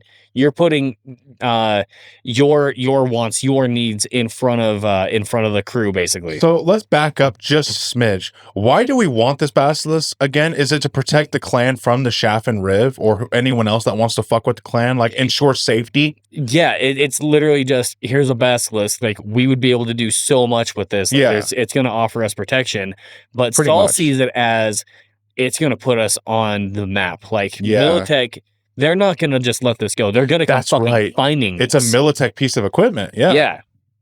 Like, it's their equipment. It's their shipment. And it's kind of similar to when you go after Hoffman. Like, Yeah. it's going to put you on a map. So there's an option here, which I can't remember the dialogue option, but you have to select it in order to like be able to basically back up Panem to continue her quest. Okay. So that conversation happens. You go to the train and you have to find a way to activate it. So like you and Panem go up top and you're looking for these punch cards. Right. Get the train up and going, and you go over and you talk to Panem, and that's again where she's like talking about how she's not really sure about Wait, just wait. you know, things between you guys. Yeah. And you go and you put your hand on her arm, trying to like fucking reassure her. Yeah. And everything.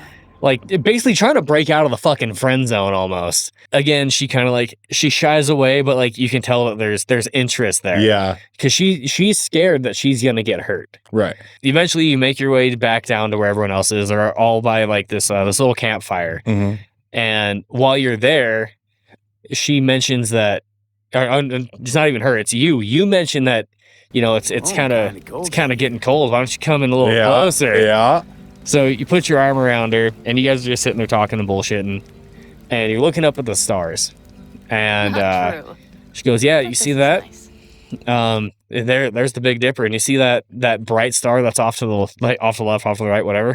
He goes, "Yeah." He goes, "She goes, oh no, that means Ursa Major-League." Like talking about the fucking star's name, and it's so stupid, but it makes me laugh every time because it's just such a bad fucking pun. Yeah. Well, she does have that kind of humor. Oh yeah, absolutely. Which is also probably one of the reasons that I'm like, cringy humor. Yes, please. Oh. Yeah. Anyways, Jesus. So yeah, you guys end up going to bed, and you wake up the next day, and it's time to start fucking, you know, going after the train, whatever. Right. You have to break apart this coupling, and you're using Panem's gun again. Oh, on her truck? On her truck. You're having to use the turret. Yeah. So not only are you having to shoot across, shoot the coupling off to break off some of the weight from the train to slow it down. Yeah. You have the fucking drones from the goddamn main mission with her. I fucking hate these things, Guess dude. who's back? Dude, exactly. Back again. Drones are back.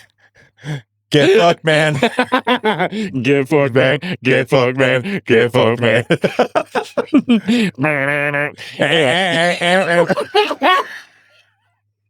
So, goddamn you. Anyway, this is why our podcast take fucking 5 hours because we're so artistic. Anyways, you break them coupling apart. The train starts to slow down. And there's a Militech convoy that's fucking waiting for you.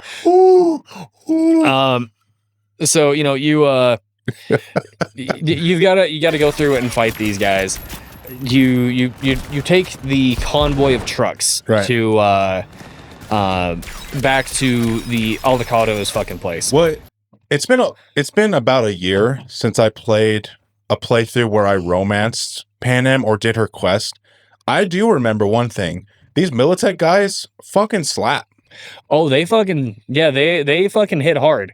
And especially because like this is back before, I had actually like really upgraded my shit. So a lot of my attacks and stuff were basic.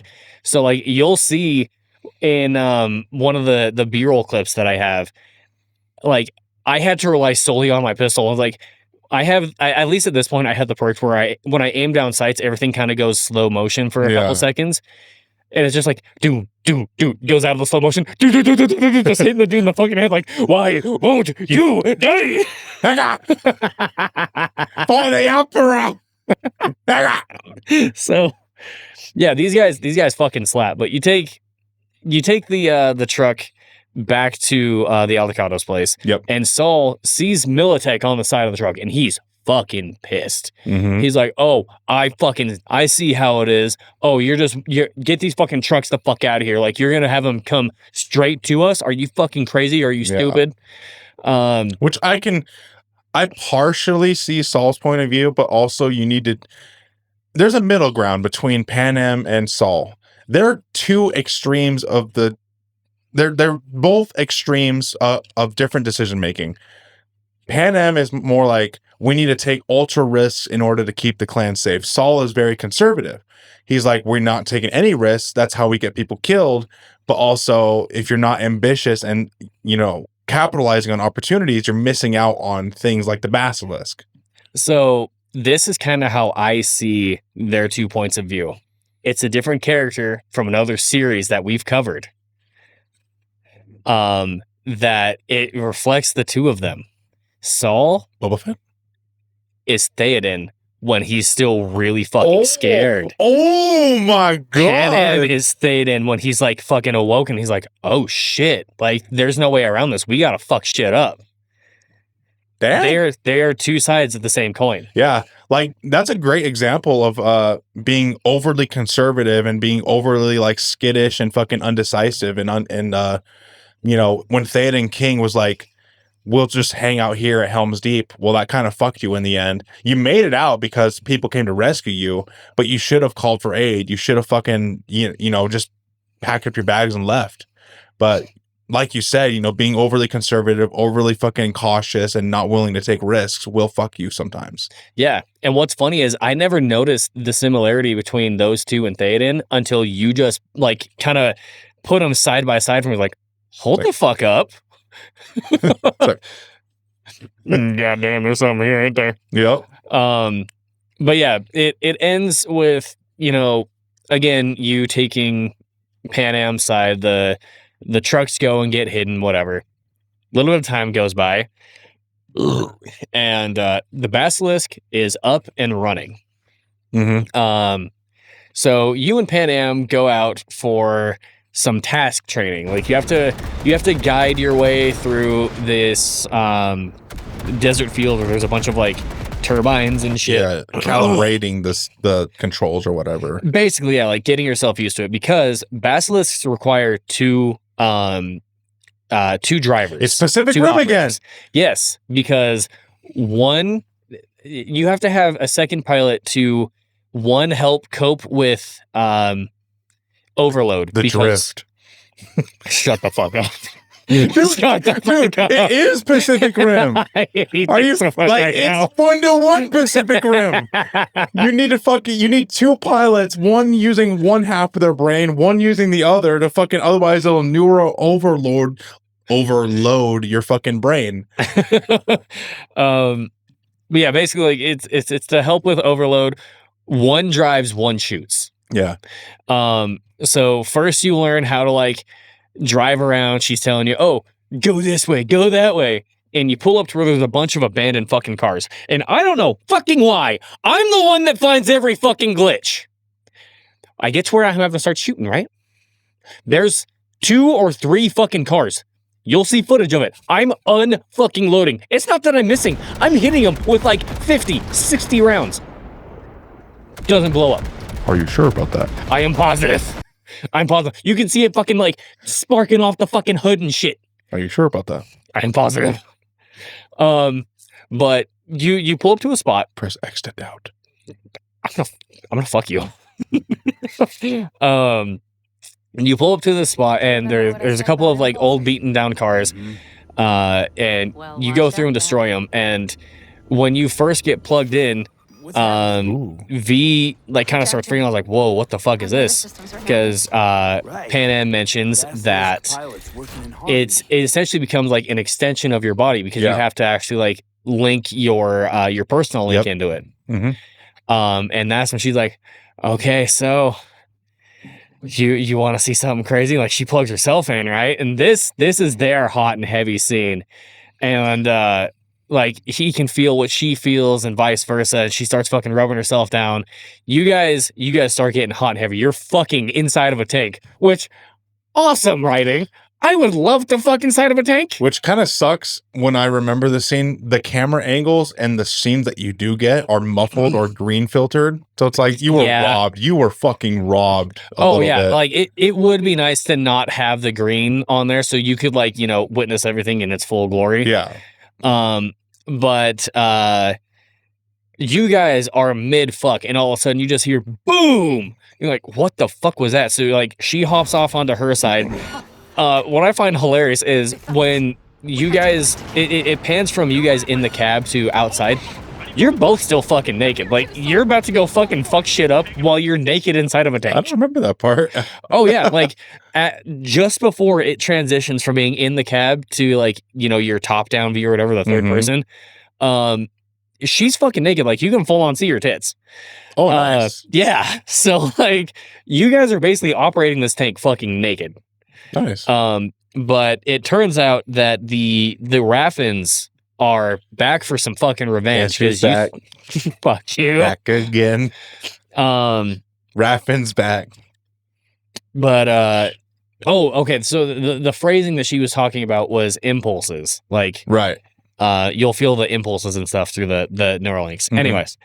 Neuralink? What is this fucking Elon Musk? Just suck my dick. But yeah, the Raffins attack, and I'm not gonna lie, like it was pretty fucking easy. Like you chase down 2 or 3 vans, wipe them out like without fucking anything. You get there, there's another two or three vans, and you decimate them. Like they didn't make it to where the combat in this was very hard, which I mean I get because in the other 2 missions it was pretty action heavy. It's the vehicle sections were mostly scripted. Yeah, it's really hard to fuck them up. I don't think a lot of them you can have a fail state. Yeah, like the very first vehicle mission with Panem where you're just going around in circles, like I don't think you can fail that. Yeah.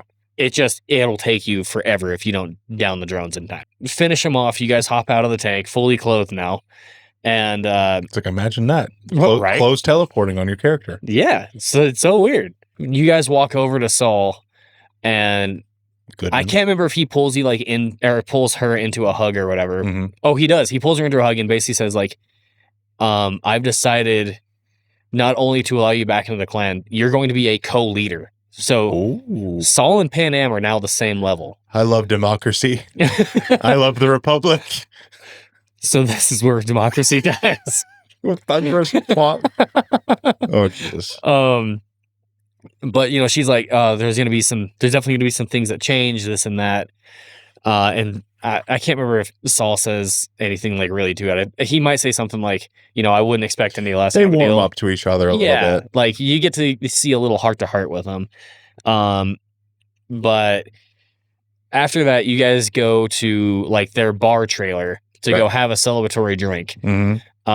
And much like with River, you're given the option, like you can have beer, you can have lemonade. I'm not drinking fucking lemonade. What the fuck do I look like? I'm 10? No, give me that fucking beer. Your usual, sir. Fuck you in that ledge.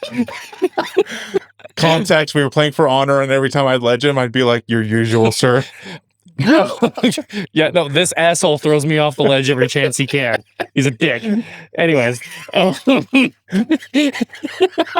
fucking hate your usual, sir. So, yeah, I get a beer, and that's when Panem starts talking to you about, like, the future, you know, kind of inviting you to, you can leave Night City because she's obviously rejoining the Avocados, right? And they don't stay in one place. They're nomadic. Obviously, nomads. They don't stay in one place for long. Yeah. So, like, she was saying, you know, you don't have to stay in the city. Like, why don't you come with us? Like, we could have this every day. While you guys are talking, you go to respond, and it's to something that she says that's very heart-filled. Mm-hmm. And again, good old Relic has to show its fucking face. Yep. You're sitting at the morgue like, oh, and yeah, boom, fucking just pass out. You wake up in the medical tent the next day, right? And you're hella fucking confused. And Panem is trying to get context, and this is when you finally let her in, like, what all is going on. Like, you let her in on the fact that Silverhand's a thing. You let her know that Hoffman was the creator of the relic, basically, and that's everything. Yeah, like, you just kind of open the door, and she starts understanding. Okay, that's why we did this. That's why this happened. And even then, she's like, we're gonna try to find a way to help you. Yeah. You go to leave the tent, and you have Saul and Mitch waiting for you. And Mitch starts flipping shit like, oh, look at that Sleeping Beauty stuff. Yeah. And Saul, he basically says, like, that you're a part of the clan, like, welcome to the family kind of a thing. Mm-hmm. He gives you an Aldecado's jacket, and everyone's there too. Oh yeah, like they're literally welcoming you with open arms. Yeah. With arms wide open. They would listen to Creed. Holy shit. This fucking clan would listen to Creed. Yeah, they would. Garage dad fucking music. Garage beer dad music. Abso-fucking-lutely. Wait, did I get that right? That is Creed, right? It's Creed. Okay, I didn't want to make a fool of myself. No, you did good. I corrected you already. But yeah, you talk to them, and then Panem, because they told you, like, oh, we've moved locations, but we kept your baby safe. It's over here. Yeah. Panem walks you over to your car, and again, she asks you, like, is there anything that I can do? Like, is there anything that we can help you with? Right. And you're realistic with her, like, I don't know, but you being here is enough, kind of a thing. Yeah, it's very heartfelt, very humble, very nice. So she, tells you, like, if there's ever anything that I can do, like, I'm here for you, give you a kiss, and then walks off. And as much as I hate to see her go, I love it. Stop it. You violated the law. Pay the court a cringe fine or serve your sentence. I'll pay with my cum. Anyways.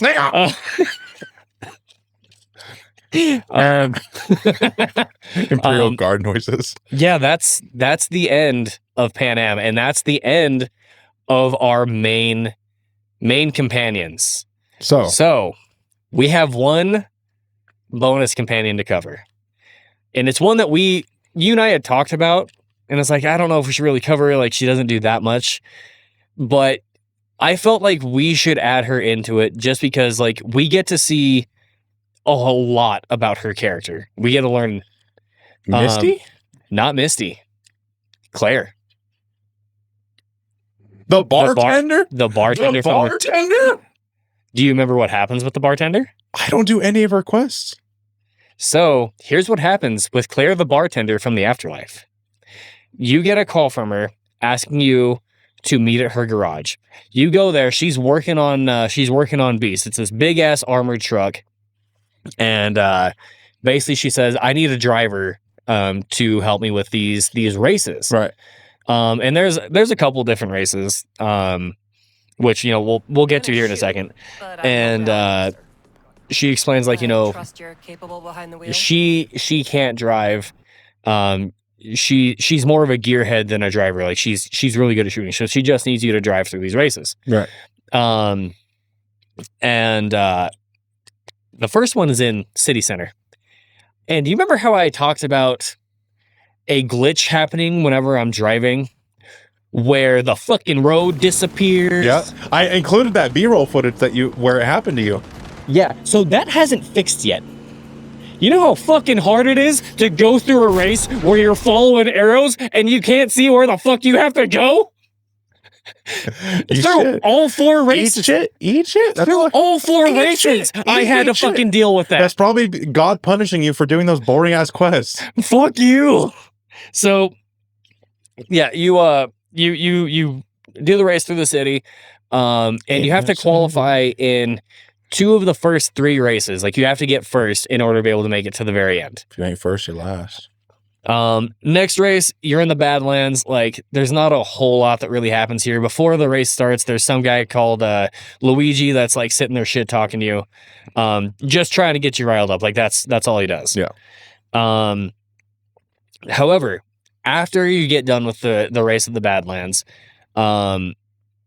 Claire's like, hey, why don't you hop out? Come have a conversation with me. And she starts telling you a little bit about her husband. Her husband's name is Dean. Mm-hmm. Dean was her driver. And the way that she talks about him is that he is able to communicate with like vehicles and things as if it's like an extension of his body. Like, the way that he was able to handle him was just it was like, you know, a beautiful thing to be able to see. Okay. And you're like, okay, you know, that's great. So we've got another race coming up. Like, oh yeah, it's, you know, the next race is going to be going through Santo Domingo. Yeah. So again, you go through the race. I was a cheeky little fucker when it came to these last couple of races. The Badlands ones, I couldn't use the car that I brought. And the first one, I couldn't use my vehicle because you have an option of either use your whip or use the beast. Okay. The first race, I took my motorcycle there. Oh. Not thinking about it. You can't ride the motorcycle. The Badlands, you have to use the beast. Here's where I was a sneaky little shit. Have you ever gotten Mercman's car? It's the fastest car in the game, and you get it for free. What?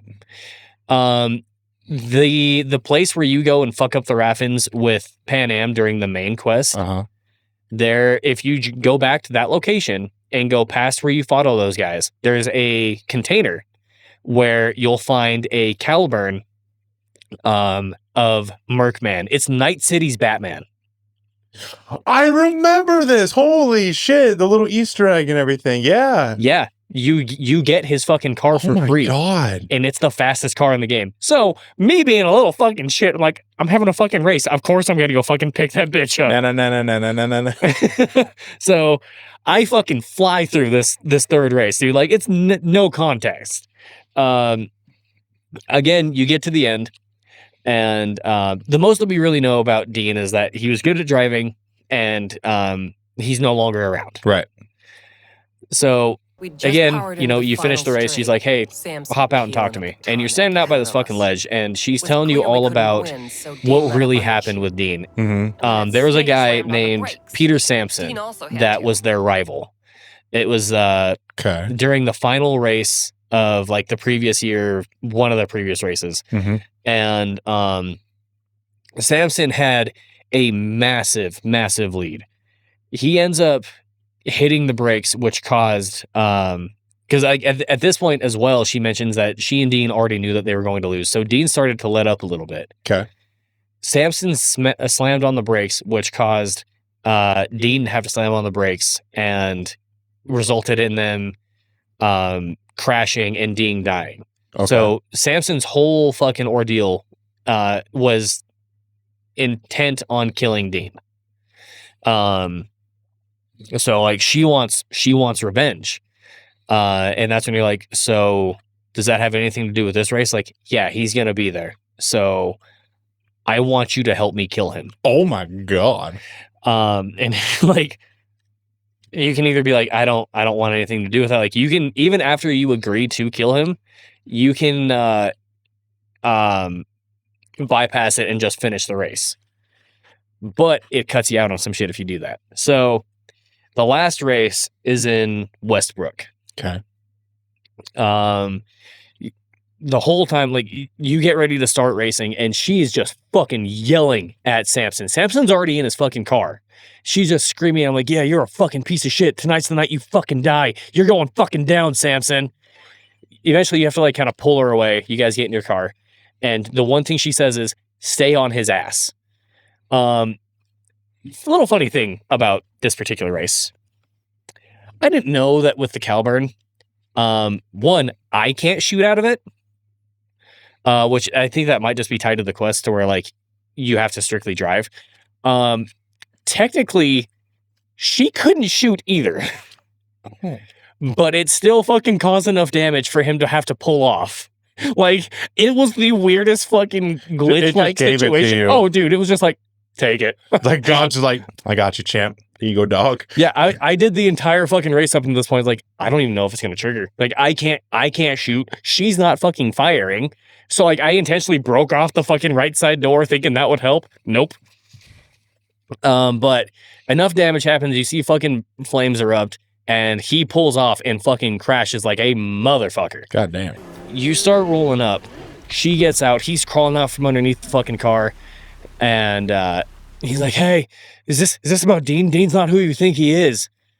There's a couple options to be able to like find out what he means. I don't remember exactly how he tries to claim that Dean is bad. Because the first time, like, you try to hear him out, basically, Claire says, you know, don't listen to him. He's just trying to fucking weasel his way out of it. Which, I mean, realistically, probably was. Yeah. So I was like, dude, fuck it. And she has one of the coldest fucking things that she does. Timer expires for you to be able to react to it. Okay. She fucking turns around and goes, all right, time to die, asshole.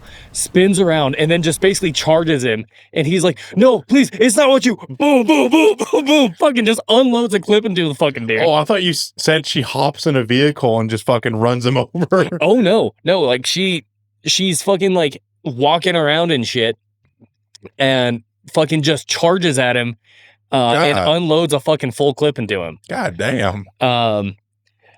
So then, you know, she's sitting there like kind of gasping, like, all right, V, let's get out of here. Somehow Beast, even though like I didn't fucking use it, Beast is just fucking parked off to the side, right where it was. Plot. Yeah, plot armor. So you hop in Beast and you're sitting there talking to her, like asking her, like, you know, would you want to race again or anything like that? She's like, no, I think I'm done. I did this for him. Mm-hmm. Also, forgot to mention this earlier. The last conversation that you have with her before that final race, she mentions that, you know, Dean was so supportive during her surgery, because I noticed on the backside there was a transgender flag. Like, what the fuck? I don't remember why the fuck that's there. Turns out that she had a sex change done to make her a woman. Yep. So like hearing that, I was like, okay, that adds up actually. Like, I totally fucking forgot that was a thing. But you guys are driving away and she's talking about how, you know, she did this for him, this and that, like she's done. And then she gives you Beast as your reward for completing it. Damn. Yeah. Taste the beast. But that's it. Like you get to see a little bit of the underbelly, because Samson was a corpo that used to do this shit for fun. Okay. So you get to see a little bit of like how people kind of like operate outside of their usual outfits. Yeah. So like I thought it was cool, like being able to get all the backstory about her character and things, especially because after you do that quest, every time you go into the afterlife, she's like, oh, hey V, what's up, how you doing? She's a little warmer. Yeah, like she always addresses you, like has it to where it's very like it's very friendly and warm. So that's like cool. I thought it was cool that, you know, it does have a small change to how the world operates. I could see that. Why you would want to include it, because it does change the dynamic whenever you walk in the bar and everything. Yeah. And I think when you go in as Johnny, like she kind of like first starts talking to you as V, and then you can kind of see like a shift in demeanor when you order the Johnny Silverhand. Oh, when he takes over? Yeah. Oh, that's interesting. Yeah. So yeah, no, like I thought it was a cool little bonus thing. Plus, the only reason I went through hers during recording of all this shit was because my fucking quests would take so long. I would have to go through, I would start one quest line and I have to shift to another and then shift to another and then bounce back to here. And then, oh, I see. I just think of that meme of Ron Pearl. Is it Ron Perlson or fucking Ron Swanson? Oh, Ron Swanson. Yes. He's just like, when they move his desk to the center of the room. Dude, if you haven't seen Parks and Rec, fucking watch it. Parks and Rec is so fucking good.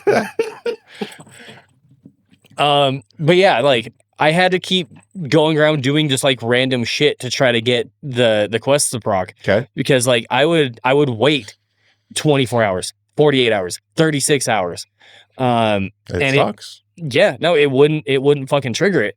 So I had to start doing all these other quests. And then like, for example, like I had mentioned last time when I was doing the Ofrenda mission, that's when Claire fucking hit me up when I was like literally going to talk to Missy. Like, are you fucking kidding me? Like, I'm in the middle of something right now. But yeah, I figured, since she's like a minor companion, like throw her a bone. Yeah.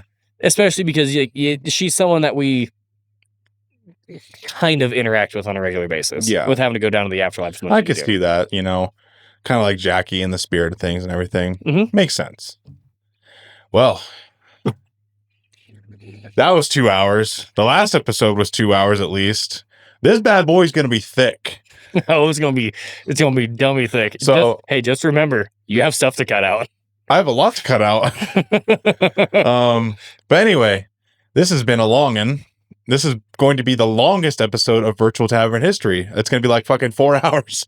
Yeah. And that's if it lets you upload it. Even then, dude, like, I don't think our finales of like The Matrix went on for 2 hours. No. So if you made it this far, we greatly appreciate you.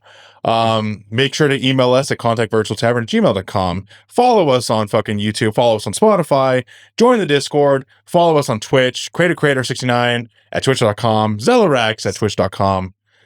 And on the next episode, oh boy.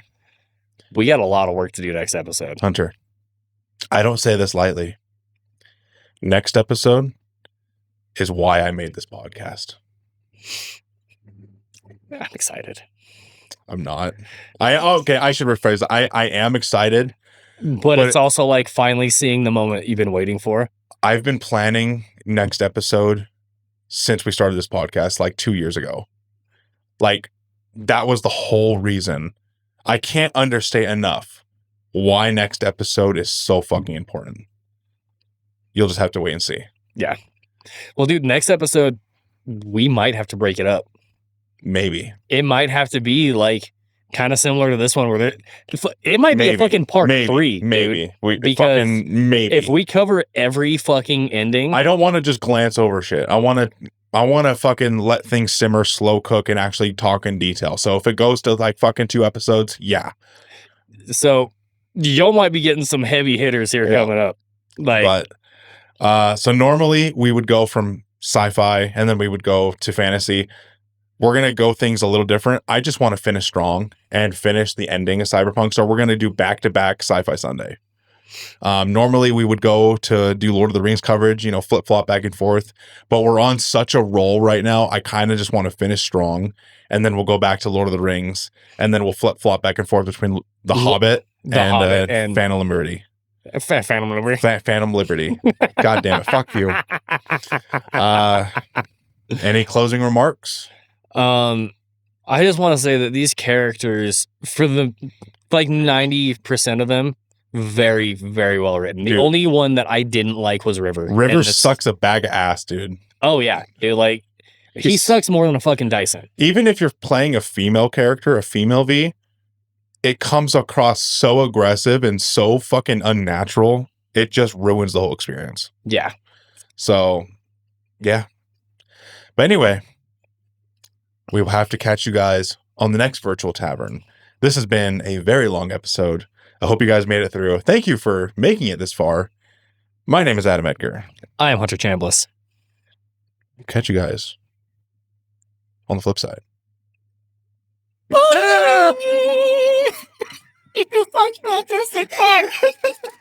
I normally swat the camera, so I wanted to do something different. I don't know, a happier ending for everyone involved. Here, for folks like us, wrong city, wrong people. A thing of beauty, I know, will never fade away.